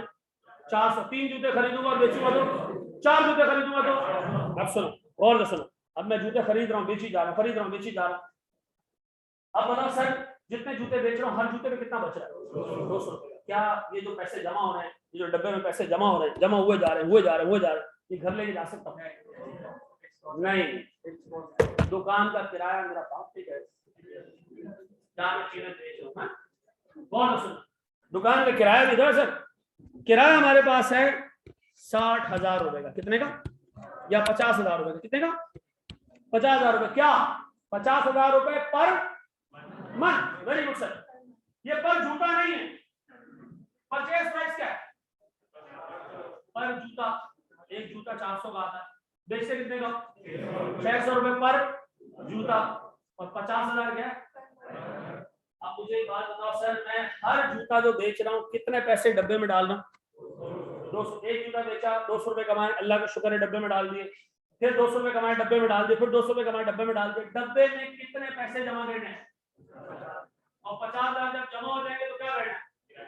किराया दे देना है। जब तक ये किराया पूरा ना हो तो अपने घर पैसे नहीं लेके जा सकते।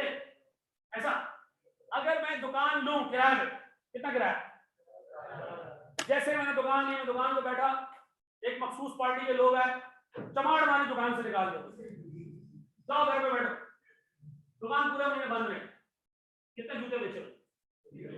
एक भी जूता नहीं बेचा। कितने का लॉस हुआ मुझे? 50,000 रुपए का। ऐसा कितने का लॉस हुआ? ये लॉस मेरा डे 1 पे मौजूद है। जूते बेच के इस लॉस को क्या करता हूँ, पहला जूता बेचा कितने कमाए, शॉप अपनी हो तो आगे जाके देखते हैं, हमने ऐसे बहुत सारी चीजें देखी, जूते अपने हो तो चमड़ा भी हम खुद उगा रहे हैं, ये सारे आगे जाके देखते हैं। अभी सिंपल चीजें देखो। हाँ जी, अब मुझे एक बात, सर खाला का लड़का जूते ले जा पैसे ना दे, सारे मामला आगे आ रहे हैं, ठीक है। अच्छा सुन, मुझे एक बात बताओ, 50,000 का लॉस है, पहला जूता बेचा कितने कमाए, 200 जमा कर लिया, मैंने कहा यार अब थोड़ा सा लॉस कम हो गया। दूसरा जूता बेचा 200 कमाया, तीसरा बेचा 200 कमाए। मैं आपसे जानना चाह रहा हूं मैं कितने जूते बेचूं के डब्बे में 50,000 पूरे हो जाए। कैसे, 50,000 डिवाइडेड बाय, हर जूते से 200 मिलने, जमा कितने करने, कितने जूते बेचें। जब 250 जूते आप बेच लो ना, गौर में सुनो, फिर आप घर पे कॉल करो और बोलो बेगम सारे मसले हल हो गए, अब जो जूता बिकेगा तो मैं तुम्हारे लिए पैसे लेकर आऊंगा, ऐसा। तो बताओ जो कंट्रीब्यूशन मार्जिन होता है वो क्या है, कंट्रीब्यूशन मार्जिन, मैं ट्रेडिंग बिजनेस की बात कर रहा हूं, ट्रेडिंग बिजनेस की कंट्रीब्यूशन मार्जिन क्या होता है, सेल्स माइनस परचेज कॉस्ट, है ना। कितने की एक चीज खरीदी थी, 400 की, बेची कितने में, आप कह रहे हो मैंने एक चीज 600 रुपए में बेची है, खरीदी कितने की है, कितने रुपए कमाए मैंने, लेकिन ये मेरा प्रॉफिट नहीं है, अभी इसने हमारे दुकान का रेंट कवर करना है, उसके बाद जाके प्रॉफिट बनेगा, अभी ये प्रॉफिट नहीं है। कितने कितने जूते बेचे, एक जूता बेचा, कितने कमाए, डब्बे में डाल दिए, बताओ डब्बे में कितने पैसे भरने हैं मुझे, तो बताओ कितने जूते बेचने हैं, 50,000 डिवाइडेड बाय 200 इज, बताओ 250 जूतों में क्या होगा, हमारी फिक्स कॉस्ट कवर हो जाएगी, ऐसा। अब मजीद को फिक्स कॉस्ट है, मजीद को किराया जो कवर करना है। अब बताओ मैंने 250 के बाद एक जूता बेचा, 200 रुपए घर लेके जा सकता हूं, इसका मतलब है आप अपना प्रॉफिट कमाना शुरू करते हो कब, जब आप कंट्रीब्यूशन मार्जिन से फिक्स कॉस्ट को कवर कर लेते हो, ऐसा। अब बताओ what is contribution margin, sales price का वो हिस्सा जो परचेज कॉस्ट को कवर करने के बाद बच रहा है। ट्रेडिंग बिजनेस में सेल्स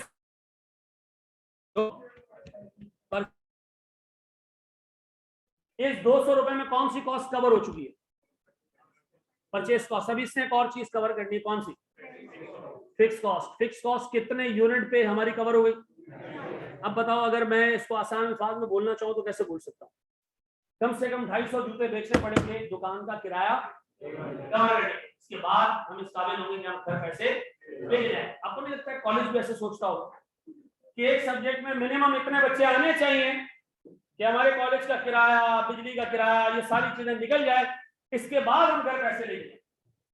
मिसाल के तौर पर एआरटीटी का ब्रेक इवन आता है 1200 स्टूडेंट्स को, कितने, मैं ये आपको फैक्ट बता रहा हूं, last time we had 7,500 students, ठीक है जी, तो हम प्रॉफिट में थे। अगर हम 1000 स्टूडेंट पढ़ा रहे होते तो हम लॉस में होते, ऐसा। तो मुझे एक बात बताओ, 250 जूते अगर मैं बेचूं तो मैं क्या कमाऊंगा, कुछ नहीं, जो कमाऊंगा क्या दे दूंगा। अगर 251 जूते बेचूं तो आप कमाना शुरू करो, आपको लिखेगा नहीं, आपको लिखेगा, और सुनो। तो हमने चीज 3-4 में टर्म सीखी। सेल्स प्राइस क्या, जूता बेचेंगे, परचेज प्राइस क्या, खरीदेंगे कितने में। दुनिया में कोई ऐसा मनुष्य होगा जो 400 का खरीद के 300 का बेचेगा, अनलेस कि आपका सोशल सामने, ऐसा। जब बात कर रहा हूँ, बोले तो आमतौर पर हम क्या करते हैं, 400 रुपए की चीज खरीदेंगे तो कम से कम 400 से हम कितने में बेच रहे हैं, बड़े सेल्स प्राइस कितने में बेच रहे हैं, परचेज प्राइस कितने में खरीद रहे हैं, दोनों का difference contribution margin. Contribution margin क्या है, एक जूते से हमें क्या कमाया, लेकिन हमारा प्रॉफिट नहीं, क्योंकि अभी इसने एक और चीज कवर करनी है, क्या चीज। अब जब हम 250 200 करके 250 जूते बेचेंगे तो हम क्या करेंगे, अपनी दुकान का किराया भी।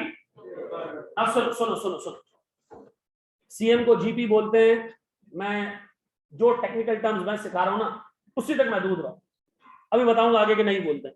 मुझे बताओ कितने जूते आपने बेचे किराया पूरा करने के लिए, मैं कह रहा हूं टोटल सेल्स, कितने जूते बेचे, 250 जूते। एक जूता कितने का बेचते हैं, बताओ हमने कितने रुपए की सेल की होगी? 250 जूते हमने बेचे, 600 रुपए का एक जूता बेचा, कितना? 1.5 लाख पक्का? ये हमारी टोटल सेल है। कितने जूते बेच के? 250 जूते बेच के। एक जूता कितने का बेचता हूँ? महीने के एंड में हिसाब कर रहे हैं, कितने जूते हमने बेचे? 250। एक जूता कितने का बेचा? कितने रुपए टोटल सेल्स की? 1.5 लाख की। परचेज कॉस्ट 250 जूते हमने बेचे, एक जूता कितने का खरीदा? कितना आ रहा? 1 लाख। कितने का कंट्रीब्यूशन मार्जिन कमाया? और ये पूरा का पूरा कंट्रीब्यूशन मार्जिन हमने जाके दुकान के किराए में निकाल दिया। तो बताओ 250 जूते बेच के तुमने क्या कमाया? कुछ नहीं कमाया, 1 रुपया भी। अब बताओ जानना क्यों जरूरी है? हमें 250 जूते पे ब्रेक इवन आएगा। ब्रेक इवन क्या होता है? वो पॉइंट क्या कंपनी को प्रॉफिट नहीं कमाती।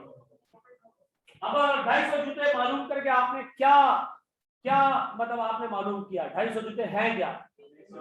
मैं अपने सेल्स टीम को ये कह रहा हूं, अपने आप को कह रहा हूं कि बेटा अहमद रजा कम से कम 250 जूते बेचना। इससे कम बेचोगे तो लॉस में चले जाओगे, इससे ज्यादा बेचोगे तो ही घर कुछ लेके जाओगे। अहमद रजा तारीख सुनियो, कान खोल के सुन लो, 1200 स्टूडेंट पे तुम्हारा ब्रेक इवन आएगा। कम से कम 1200 से ज्यादा को पढ़ाना ताकि घर कुछ लेके जा सको। ऐसा, ताकि घर कुछ लेके जा सको। ये बात समझ आती है? अब मेरे बच्चों मुझे एक चीज ये बताओ, कंपनी के लिए ब्रेक इवन जानना क्यों जरूरी है? ताकि ये पता चल जाए कि कम से कम कितने यूनिट बेचते हैं। 4 टर्म्स पूछ रहा हूं। कंट्रीब्यूशन मार्जिन क्या है? सेल्स प्राइस जब परचेज कॉस्ट को कवर कर लेती है, जो बच जाता है वो सीएम है। सीएम का काम क्या है सर? क्या कवर करना सीएम ने? फिक्स कॉस्ट जब सीएम से कवर हो जाती है तो कंपनी ऐसी पोजीशन में आ जाती है, कंपनी का कोई प्रॉफिट कोई लॉस नहीं होता। ब्रेक इवन पॉइंट वो पॉइंट है जहां कंपनी का प्रॉफिट और लॉस जीरो। ऐसा, ये बेसिक बेसिक बेसिक बेसिक बातें समझ आए? हम इसको कौन सा बिजनेस देख रहे हैं? क्या हमने बात की कि मटेरियल इतने का आएगा और लेबर इतने का आएगा? नहीं, हमने कहा जो चीज खरीदेंगे बेचेंगे। हमारे 2 ही खर्चे हैं, कौन कौन से? परचेज खर्चा और किराए का खर्चा। परचेज का खर्चा और ऐसा आसान बेसिक सिंपल एग्जांपल लेके चला और मैं इसमें चीजें ऐड करता जाऊंगा। ये कॉपी कर लो, शाबाश।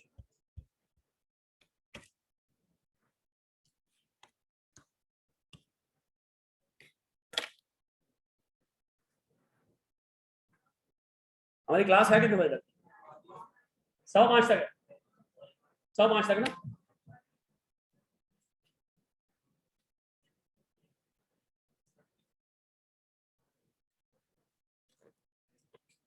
हर क्लास की पीडीएफ क्लास के एंड पे पोर्टल पे अपलोड हो जाया करेगी। अच्छा सुनो, जितने भी लोग एआरटीटी से पढ़ेंगे पिछले अटेम्प्ट के लेक्चर्स उनको जो है वो कॉम्प्लीमेंट्री मिलेंगे। वो आपके पोर्टल पे डे 1 से पढ़े होंगे। सर उसका फायदा क्या है? एक बंदा सोच रहा है भाई मैं पहले से चीज पढ़ के आना चाहता हूँ ताकि मुझे ज्यादा अच्छी समझ आए, तो पहले से पढ़कर आ जाए।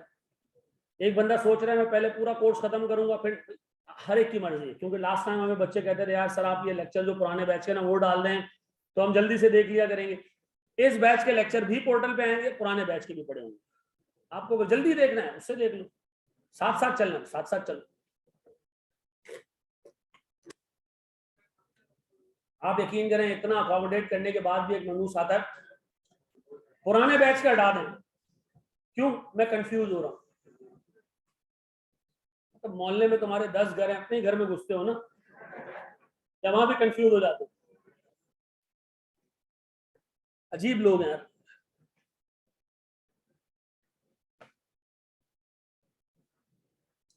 अच्छा कुछ एक्स्ट्रा तो नहीं पढ़ाएंगे इस बैच में कंपेयर टू लास्ट बैच?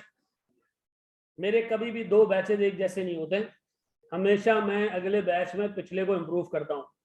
और जो बंदा पुराने बैच की चीजें नए बैच, तो सर फिर आप क्यों हमें पुराने बैच के लेक्चर देते हैं? मैं फिर रिपीट कर रहा हूँ, पुराने बैच के लेक्चर्स हर लिहाज से आईकैप के कोर्स को, आईकैप की सारी चीजों को भरपूर कवर करते हैं। ठीक है जी, और उसमें भी मैंने ही पढ़ाया। इस बैच में मैं फिर एक चीज रिपीट कर रहा हूँ, मैं अगर कुछ 4 चीजें एक्स्ट्रा कराऊंगा, मैं पुराने बैच को जो बच्चा पढ़ रहा है ना मार्क कर दूंगा उसको। ये नई चीज है, वो नए बैच और पुराने बैच दोनों में डाल दूंगा। ठीक है, क्लियर हो गया? हटा देना पुराने बैच। फिक्स कॉस्ट इलेक्ट्रिसिटी और लेबर, देखो हमने अभी बात ही नहीं की लेबर कहां से आएगा, अभी हम लेकर आ रहे हैं। ठीक है जी, एक एक सवाल में बढ़े आगे।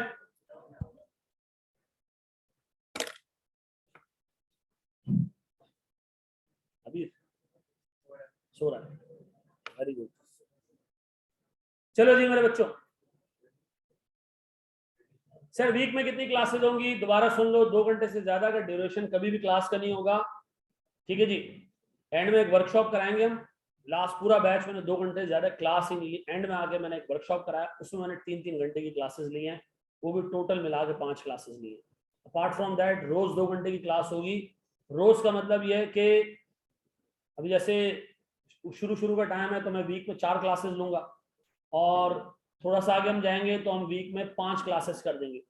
लेकिन मेरी आदत ये रहेगी कि मैं बर्डन को ना इवन आउट रखूंगा। ये नहीं होगा कि शुरू में हम इतना स्लो जा रहे हैं और एंड में आगे फिर हमने तोपें और लॉन्चर निकाल लिए हैं, ठीक है ना, ये नहीं होगा, ठीक है जी।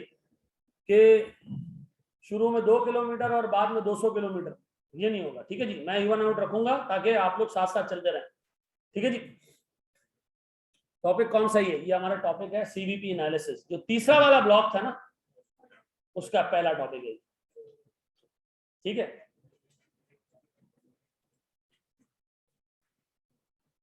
चलो जी, रिजल्ट तक कितना हो जाएगा, रिजल्ट तक हमारे 3 टॉपिक हो जाते हैं, 3 से 4 टॉपिक हो जाते हैं रिजल्ट तक, और वो टॉपिक होते हैं बड़े टॉपिक। अच्छा, इनमें ऐसे भी टॉपिक हैं जो आपने भी लिस्ट पढ़ी ना, इनमें ऐसे भी टॉपिक है जो 1 क्लास के, कुछ टॉपिक है जो 2 क्लासेस के, कुछ टॉपिक है जो 20 क्लासेस के, ठीक है जी। बढ़े हम आगे, कॉपी करते हैं, शाबाश। कोर्स का बैंड हो जाएगा, कोर्स आज ही खत्म हो चुका है, पुराने आइटम के लेक्चर पढ़े कोर्स खत्म होगा एग्जाम से एग्जैक्ट 1 महीना पहले।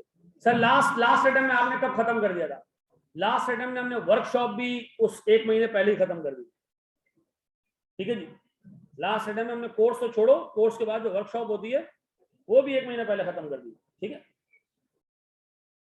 डेमो क्लासेस रिजल्ट तक होंगी नहीं बेटा, आखिर तक होंगी, फिर आपका दिल करे तो फीस पे कर देना, नहीं तो फिर आप भले उसका भी रिजल्ट देख लेना, पास होता है दे देना। बजटिंग कब कराएंगे, बजटिंग कोर्स में ही नहीं है भाई, एमएफए में जा चुका है। चलो जी शाबाश जी, अब आपका एक छोटा सा एग्जाम है सर, इम्तिहान है, बिल्कुल खामोश, बिल्कुल चुप मेरे बच्चों, सुनना जरा दोस्त, लिख लिया, कॉपी कर लिया। देखो एक चीज और सुन लो, एक चीज और सुन लो, एक रजिस्टर आपको बनाना है, और रजिस्टर आपने बनाना है तकरीबन 700-800 पेजेस का, ठीक है। और ये जो छोटे वाले रजिस्टर हैं ये को 5-6 आपके लग जाएंगे, अगर आप तरीके से लिखते हो चीजें और आप प्रैक्टिस कर रहे हो, काम कर रहे हो, ठीक है। नहीं तो एक भी रजिस्टर नहीं बनेगा, ठीक है जी, क्योंकि बहुत सारे लोग क्लास में भी नहीं लिखते, घर पे भी जाके नहीं लिखते, वो कहते हैं सर पीडीएफ दे देते तो मैं लिखूं क्यों, ठीक है जी। मैं आपको बताया, मेरी 2 बड़ी बेटियां, जो एक 13 साल की एक 11 साल की है, उनका जहन ऐसे ही चलता है, मैं उनको कहता हूँ ये चीज लिख लो, नहीं लिखेंगे हम, लिखेंगे नहीं। अभी मेरी बड़ी बेटी ने वर्ल्ड रिकॉर्ड बनाया, उसने ACCA का पहला पेपर पास किया है, यंगेस्ट एज में, 13 साल की एज में, ठीक है। और दूसरी वाली की 11.5 साल एज है, वो उसका रिकॉर्ड तोड़ने वाली थी, ACCA ने मना कर दिया कि 13 साल से कम उम्र के बच्चे हम इंडक्ट ही नहीं करते, हम चुप हो गए, ठीक है जी। उनको मैंने स्कूल नहीं पढ़ाया, वो स्कूल गए शुरू में, बाद में फिर उनकी सारी होम स्कूलिंग हुई है। और क्या आप लोगों ने, हमने क्या पढ़ के उखाड़ लिया कि माशरती उलूम में और सोशल स्टडीज में बताया K2 इतना लंबा है, वो इतना छोटा है, ठीक है।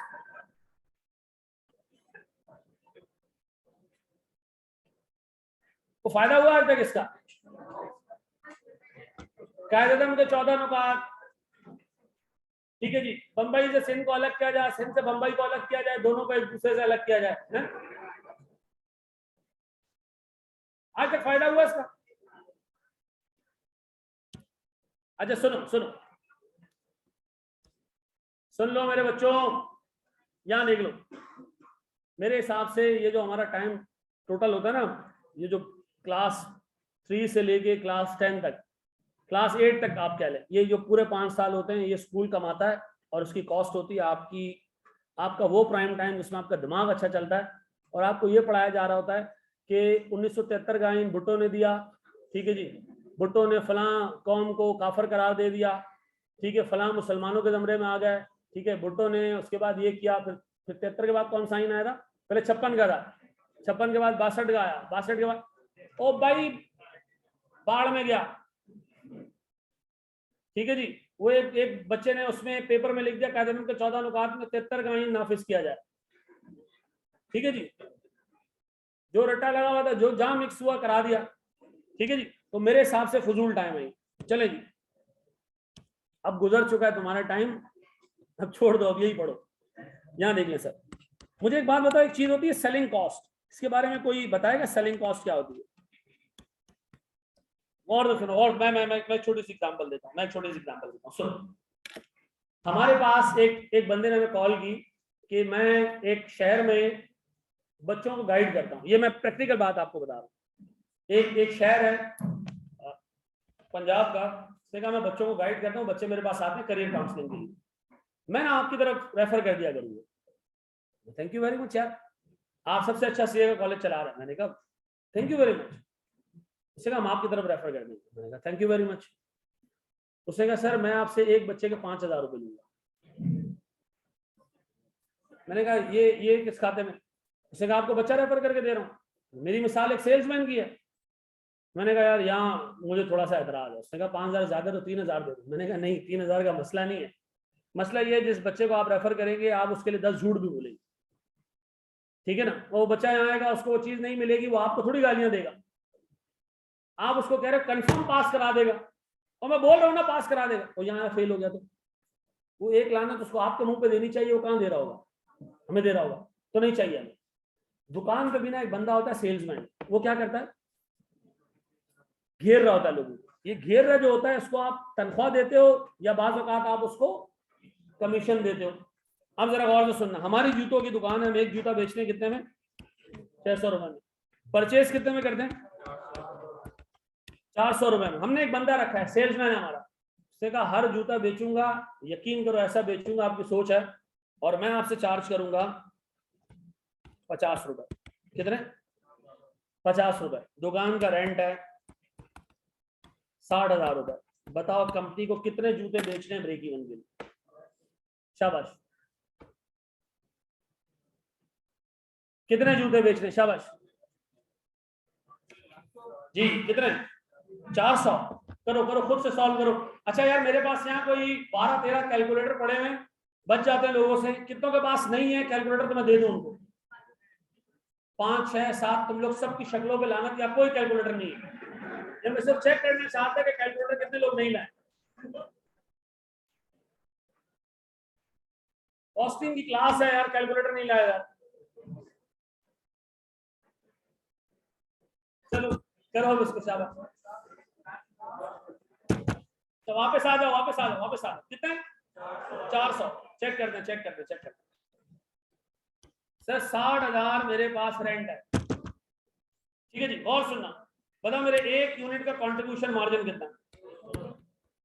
Selling price 400, purchase cost, sir आपने तो कहा था selling price minus purchase cost, अब अपडेट कर रहा हूं उसको। बताओ एक यूनिट बना के या परचेज करके बेचने पे, परचेज करके बेचने पे टोटल खर्चा कितना? 450। तो मैं यहाँ ले रहा हूँ सर सेलिंग कॉस्ट। हर वो कॉस्ट जो आप एक यूनिट पे पे करोगे वो यहाँ है, ठीक है जी। व्हाट इफ के सर मैं रास्ते में आते हुए जब परचेज करता हूँ जूते में, रास्ते में आते हुए पुलिस वालों को 10 रुपए फी जूता भत्ता भी देता हूँ, वो भी यहाँ ले लेना, ऐसा? तो सर मेरे पास यहाँ आ गया 50 रुपए, ठीक है जी। कितना रहेगा मेरे पास? 150। ये क्या है मेरा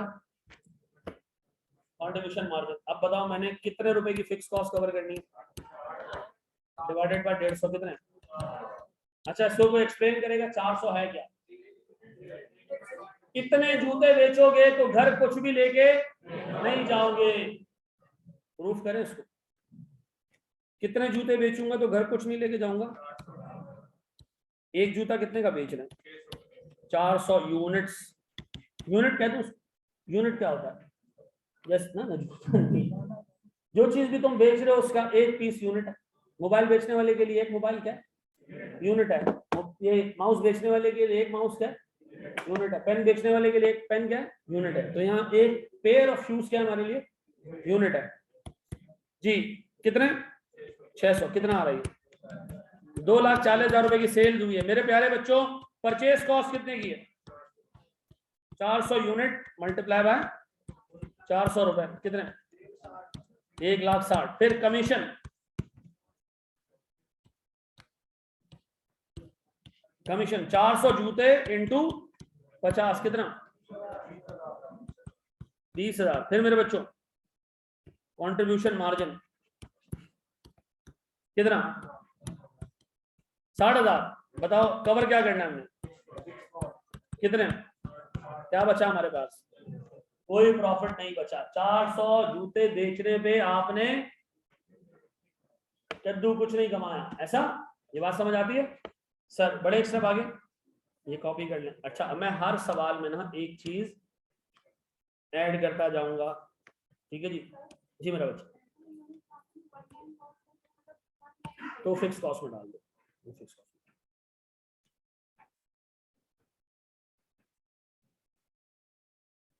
हाँ जी, ये मैथ समझ आ रही है?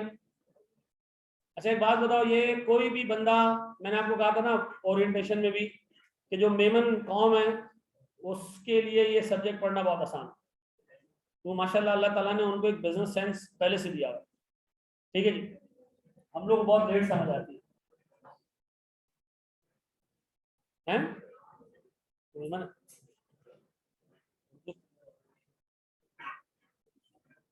फिक्स कॉस्ट बता दें अगेन, फिक्स कॉस्ट आप पे करते हो टाइम बेसिस के ऊपर। जैसे मिसाल के तौर पर हमारे मकान का किराया, दुकान का किराया, ठीक है जी? प्यारे बच्चों सुनो, देखो मोटिवेट कर रहा हूं तुम्हें।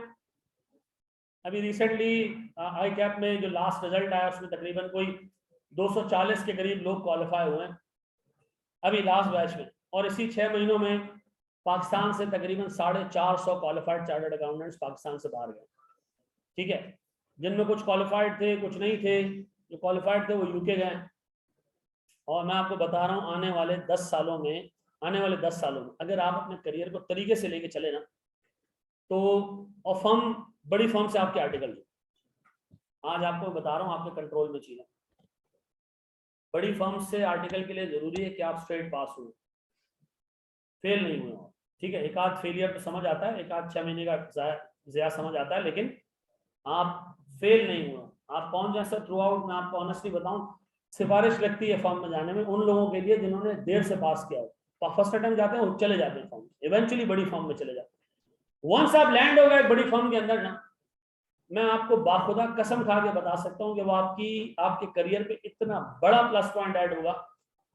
अभी लड़के जिन्होंने आर्टिकल्स कंप्लीट किए बड़ी फॉर्म से, क्वालिफाइड नहीं है, पाकिस्तान से बाहर जा रहे हैं, 13,000 दरम, 14,000 दरम, एक दरम कितने का? 50 रुपए का चल रहा है, ठीक है जी? 7 साढ़े 7 लाख रुपए की एवरेज सैलरी पे जा रहा है, ठीक है जी? यूके में थोड़े पैसे कम है, यूके में कोई 1-8 लाख रुपए कम है, लेकिन यूके के जो इंटेंजिबल बेनिफिट्स हैं वो बहुत है। 5 साल में आपको वहां की सिटीजनशिप मिल जाती है, ठीक है? एक आपके पास भारी पासपोर्ट आ जाता है, तो उसकी एक अलग वैल्यू है, उससे आप आगे जाके, लेकिन अगेन ये दूर है, इसके लिए काम करना, इसके लिए काम करना, ठीक है ना? चलें जी, डेमो क्लासेस का बता दे भाई, डेमो क्लासेस आप ले सकते हो, 8-10 क्लासेस आप डेमो ले लो, 8-10 में तो आपको पता चल जाएगा ना टीचर कैसे पढ़ा रहा है, ठीक है जी? अच्छा मैं एक और बात बता दूं कि देखो मेरे पढ़ाने के तरीके से 99% लोग सेटिस्फाई रहते हैं, 1% को इशू आता है, क्योंकि मैं फिर आपको बता दूं मैं नंबर्स के साथ चल रहा होता हूँ, मैं चीजें मुश्किल कराऊंगा। अभी तो मैं शुरू किए सर, इलाज आपको बता रहा हूँ, जस्ट कराऊंगा, आप लगे रहो बस, इवेंचुअली आपको पता चलेगा आपने मतलब क्या उसमें अर्न किया, क्या यूज किया, ठीक है? बड़े आगे। अच्छा आप मुझे एक चीज ये बताओ सर, सुनना प्लीज, और तो सुनना सर, मुझे एक चीज ये बताएं, और तो सुनो, एक छोटा सा कॉन्सेप्ट में डिस्कस करूंगा, इसके बाद में क्लास हमारी कितने 5:15 से 5 तक है? 5:15 है। अच्छा चलो यहाँ देख लो, बिहेवियर ऑफ कॉस्ट, और तो सुनना, कौन सी क्या चीज?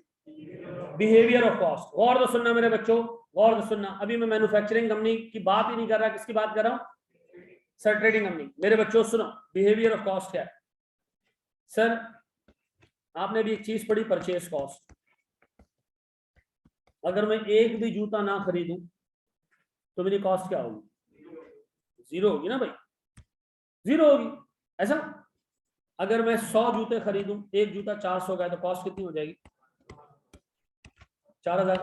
ऐसा 400 रुपए का ना 40,000 हो जाएगी। अगर मैं 200 जूते खरीदूं तो 80,000 हो जाएगी। 300 जूते खरीदूं तो 1,20,000 हो जाएगी। 400 जूते खरीदूं तो मुझे एक बात बताओ, परचेस कॉस्ट का आप बिहेवियर देखो, जैसे जैसे आप यूनिट्स को बढ़ा रहे हो कॉस्ट भी इंक्रीज हो रही है। ऐसा ऐसा है। यूनिट्स को मैं वॉल्यूम कह दूं, सर आप एक जगह रुक जाएं, कभी जूते कहते हैं, कभी यूनिट कहते हैं, कभी वॉल्यूम कहते हैं, ये सब एक ही बात है। कंपनी का वॉल्यूम बढ़ रहा है, 100 यूनिट से 200, 200 से 300, 300 से, ये कॉस्ट भी क्या हो रही है? ये कौन सी कॉस्ट है? ये है वेरिएबल कॉस्ट। कौन सी? वेरी का मतलब होता है चेंज होना। क्या चेंज हो रही है? इसका बिहेवियर कैसा है? चेंज हो रहा है। आप नंबर ऑफ यूनिट्स बढ़ाते जा रहे हो, कॉस्ट भी क्या हो रही है? आपने नंबर ऑफ यूनिट्स को डबल किया तो कॉस्ट भी डबल हो गई। आपने नंबर ऑफ यूनिट्स को 3 टाइम्स किया तो कॉस्ट भी। बताओ ये कॉस्ट परचेस कॉस्ट के अलावा इसका क्या नाम है? सर इसका कॉस्ट है, इसका नाम है वेरिएबल कॉस्ट। ऐसा? अच्छा, आपके सामने रेंट भी था, आपने 0 वॉल्यूम पे भी 50,000 का रेंट दिया। आप जब 100 यूनिट बना रहे थे तब भी रेंट कितने का? 50,000 का। आप 200 यूनिट बना रहे हो तब भी रेंट कितने का? अच्छा भाई, हमारा किराया फिक्स है जो एआरटीटी पे करता है, ये हमारा रेंटेड प्रॉपर्टी है। हाँ क्या? 6 लाख रुपए महीने का। जब ये कोविड नहीं था, ऑनलाइन चीजें नहीं थी, हम सिर्फ फिजिकल पढ़ाते थे। अब ऑनलाइन आ गया, हमारा जो ग्रोथ है वो 5 टाइम्स हो गई। तो बताओ, अब जो लाहौर इस्लामाबाद में हमारे सारे बच्चे बैठ के पढ़ रहे हैं, तो फिजिकल तो नहीं आते ना। आप सोचो हमारे दरवाजे पे मकान मालिक आ जाए, नॉक करे, ज्यादा पैसा चाहिए। क्यों? आप ज्यादा पढ़ा रहे हो। मैंने कहा इससे कोई ताल्लुक ही नहीं है तुम्हारा। तुम्हारा ताल्लुक इस चीज से है ही नहीं कि मैं कितने स्टूडेंट पढ़ा रहा हूँ। तुम्हारा किराया है भाई, वो टाइम बेसिस पे लोगे। तो याद रखना, फिक्स कॉस्ट एक ऐसी कॉस्ट है जो नंबर ऑफ यूनिट्स बढ़ने से क्या हो रही है? चेंज नहीं हो रही। चेंज। मुझे बताओ ये रेंट की कॉस्ट क्या है जनाब? Fix cost. ऐसा? मुझे बताओ परचेस कॉस्ट कौन सी कॉस्ट है इधर? आपने बिहेवियर क्यों लिखा है यहाँ पे? जब आप नंबर ऑफ यूनिट्स चेंज कर रहे हो ना, आप इस कॉस्ट का बिहेवियर देख रहे हो, ये कैसे बिहेव कर रही है। वेरिएबल कॉस्ट, जब नंबर ऑफ यूनिट्स चेंज करोगे तो वेरिएबल कॉस्ट क्या होगी? बढ़ना शुरू हो जाएगी। तो ये कैसे बिहेव कर रही है? नंबर ऑफ यूनिट्स बढ़ाओगे, बढ़ जाएगी। दूसरी वाली कॉस्ट जुम्बिश ही नहीं आ रही, आप कुछ भी हिला दो ये अपनी जगह पे पड़ी, जिंदा लाश। ऐसे नंबर ऑफ यूनिट्स बढ़ाते जा रहे हो, वो अपनी जगह पे कांस्टेंट। ऐसा? तो मुझे बताओ सर, हमारे पास ऊपर के जो सवाल था, सेकंड क्वेश्चन ये वाला, इसमें परचेस कॉस्ट एक वेरिएबल कॉस्ट थी। जितने जूते खरीदोगे कॉस्ट बढ़ती जाएगी। कमीशन, जितने जूते बेचोगे कॉस्ट बढ़ती जाएगी। फिक्स कॉस्ट नहीं, ये नहीं बढ़ेगी, ये नहीं बढ़ेगी। तो बताओ सर, हमारे पास बिहेवियर के हिसाब से वैसे तो 4 कॉस्ट हैं, अभी मैंने सिर्फ 2 डिस्कस किए हैं। पहली वेरिएबल कॉस्ट, जितने यूनिट्स बढ़ाते जाओगे कॉस्ट क्या होगी? Fix cost. Through out time क्या रहेगी? एक अजीब क्वालिटी बताऊं फिक्स कॉस्ट, 0 यूनिट पे भी वो एग्जिस्ट करेगी। फिक्स कॉस्ट जब तुम कुछ भी नहीं बेच रहे होगे तब भी इनकर होगी। वेरिएबल कॉस्ट नहीं सर, जब आप खर्चा करोगे तब इन करोगे। डन। अब मेरे बच्चों मुझे एक बात बताओ, अगर सेलिंग प्राइस में से मैं वेरिएबल कॉस्ट निकाल दूं तो क्या बचता है मेरे पास? ऐसा? ऐसा है। ऊपर आप एक जूता कितने का बेच रहे थे? परचेस कॉस्ट या वेरिएबल कॉस्ट कितने की थी? कितना सीएम था हमारा? ऐसा? ये बात समझ आती है? तो कंट्रीब्यूशन मार्जिन निकालने के लिए हमें क्या करना पड़ेगा? सेलिंग प्राइस में से सारी की सारी वेरिएबल कॉस्ट माइनस करना पड़ेगी। तो क्या आएगा हमारे पास? अब इस कंट्रीब्यूशन मार्जिन को हमने इस्तेमाल करना है क्या कवर करने में? ऐसा? ऐसा? ये पहले कॉपी करो, क्लास के हम समरी करेंगे फिर हम क्लास ऑफ करेंगे, ठीक है?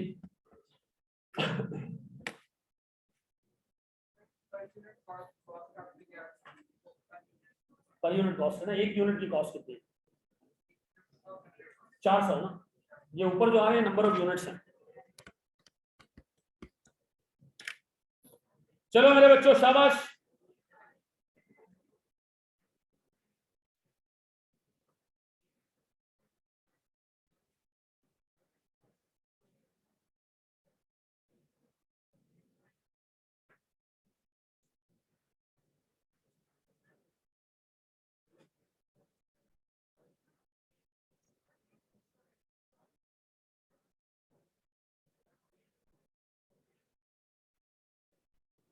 हाँ मेरे बच्चों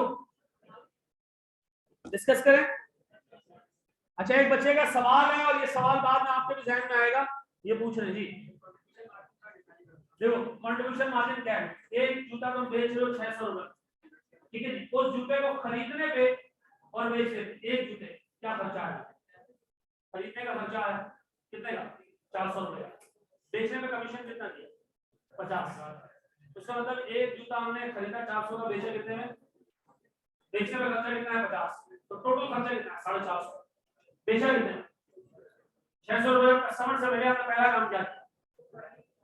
400 रुपए हमने दे दिया उसको जिससे जूता खरीदा, 50 रुपए दे दिए कमीशन, बाकी कितने रह गए? ये 150 ऊपर वाली का, ये 150 रुपए मेरा कंट्रीब्यूशन मार्जिन, ये मेरी जेब में जाएगा। लेकिन इससे पहले मुझे क्या करना? किराया है, तो ये मैंने डब्बे में डाल। अब हर जूता बेचता हूँ 600 आते हैं, 400 इसको दे देता हूँ जिससे जूता खरीदा होता है, 50 रुपए देता हूँ इसको सेल में, 150 रुपए डब्बे में डाल देता हूँ। डब्बा फुल हो गया, 50,000 रुपए डब्बे में पूरा हो, क्या दे दिया? अब इसके बाद जो जूता बेचूंगा वो कहाँ लेके जाऊंगा? 150 रुपए क्या है कंट्रीब्यूशन। अच्छा जी चले जी, अब बढ़े आगे हम दोस्त। वेरी गुड जी। चलो जी पहला कंटेंटर आ गया। सर आपको 2 की स्पीड पे सुना है आज, आप आराम आराम से बोल रहे हैं। चलो जी सुनो मेरे प्यारे बच्चों, गौर से सुनो, सुनो सुनो सुनो सुनो सुनो, सारी चीजें छोड़ दो, बस कर रहे हैं आप कर रहे हैं। अच्छा मुझे कोई गाइड नहीं करेगा, बताएगा नहीं, ठीक है? टाइम पूरा हो गया, कलमा पढ़ के बन जाओ। यहाँ देख लो, टाइम पूरा हो गया, टाइम पूरा हो गया, अभी है टाइम यार। बताओ, एक से मिसाल के तौर पर ये पानी की बॉटल मैं 50 रुपए में बेचता हूँ, कितने में? सर इसको परचेज करता हूँ मैं। सर ये पानी आप खुद बनाते हैं? नहीं बेटा, मैं बेचता हूँ, खाली पानी की बात कर रहा हूँ। इसकी परचेज कॉस्ट है 30 रुपए। कितने? 30 रुपए की खरीदता हूँ, 50 की बेच देता हूँ। अच्छा मैं अपने घर में बैठता हूँ, दुकान चलाता है मेरा असिस्टेंट। असिस्टेंट ने कहा कि मैं हर बोतल पे क्या लूंगा? कमीशन। कमीशन वो लेता है 4 रुपए। कितने? 4 रुपए। खरीदता कितने का वो? 30 की। कमीशन कितना चार्ज करता है? 4 रुपए। सर बेचता कितने में? 50 रुपए में। सर मेरी जो फिक्स कॉस्ट है वो 6,40,000 रुपए दुकान का रेंट है। बताओ सर मेरा कंट्रीब्यूशन मार्जिन कितना है? सर मेरा कंट्रीब्यूशन मार्जिन है 16। कंट्रीब्यूशन मार्जिन का मतलब सेल्स प्राइस का वो पार्ट जो वेरिएबल कॉस्ट को कवर करने के। परचेस कॉस्ट वेरिएबल कॉस्ट है, हाँ, जितने ज्यादा जूते खरीदूंगा ज्यादा कॉस्ट आएगा। कमीशन मेरी वेरिएबल कॉस्ट है, हाँ, जितने ज्यादा जूते बेचूंगा। सर एक कॉस्ट है रेंट, वो क्या है? जितने भी जूते बेच दूं रेंट 60,000 से आगे। फिक्स कॉस्ट की डेफिनेशन क्या है? जो नंबर ऑफ यूनिट चेंज होने से बढ़ने से चेंज। वेरिएबल कॉस्ट की डेफिनेशन क्या है? जितने जूते बनाओ ये कॉस्ट क्या होगी? अब सुनो सुनो और सुनो, मैं जितने भी जूते खरीदता हूँ परचेस प्राइस पे करता हूँ। परचेस प्राइस क्या है? वेरिएबल या फिक्स? जितने भी जूता मैं खरीदता हूँ सर मैं ट्रक पर डाल के लेकर आता हूँ, ट्रक वाला फी जूता मुझसे चार्ज करता है। Variable cost. जितने भी कॉस्ट आप एक यूनिट के हिसाब से पे करे वो क्या है? सर पुलिस वाला नाके पे खड़ा होता है, हर जूते के वो मुझसे 5 रुपए बता चार्ज करता है। सर जब मेरी दुकान पर सामान आ जाता है तो जूते उतार के दुकान में लगा रहा होता है, वो हर जूता लगाने के 2 रुपए लेता है। सर जूता बेचता हूँ तो सर जो बंदा जूता बेच के देता है मुझसे 5 रुपए का कमीशन लेता है। सर मेरी दुकान का रेंट फिक्स है, वो पर यूनिट नहीं है। सर ऐसा? सर वहां मेरे पास एक पार्टी के लोग आते हैं, मुझे कहते हैं जितने जूते बेचोगे 2 रुपए हमें दोगे, ये भी क्या है? जो cost cost per unit basis पे लग रही है वो क्या, वेरिएबल। जो कॉस्ट टोटल बेसिस पे लग रही है नंबर ऑफ यूनिट चेंज करने में चेंज नहीं होगी वो क्या, बात समझ आ गई। पक्का। ट्रेडिंग बिजनेस में रॉ मटेरियल और लेबर के अलावा बाकी क्या और नहीं आता। ट्रेडिंग बिजनेस में ना रॉ मटेरियल आता है ना, तुम लोग जिस तरफ लेबर चले जाते हो साथ में, तुम्हें रॉ मटेरियल लेबर के अलावा क्या था सर, ओवरहेड आता। ट्रेडिंग बिजनेस में सिर्फ एक कॉस्ट आती है, कौन सी, और बाकी उसको बेचने की कॉस्ट आती है। ऐसा पक्का। चलो जी हम क्लास ऑफ करते हैं, लेकिन एक तस्वीर लेके, ठीक है।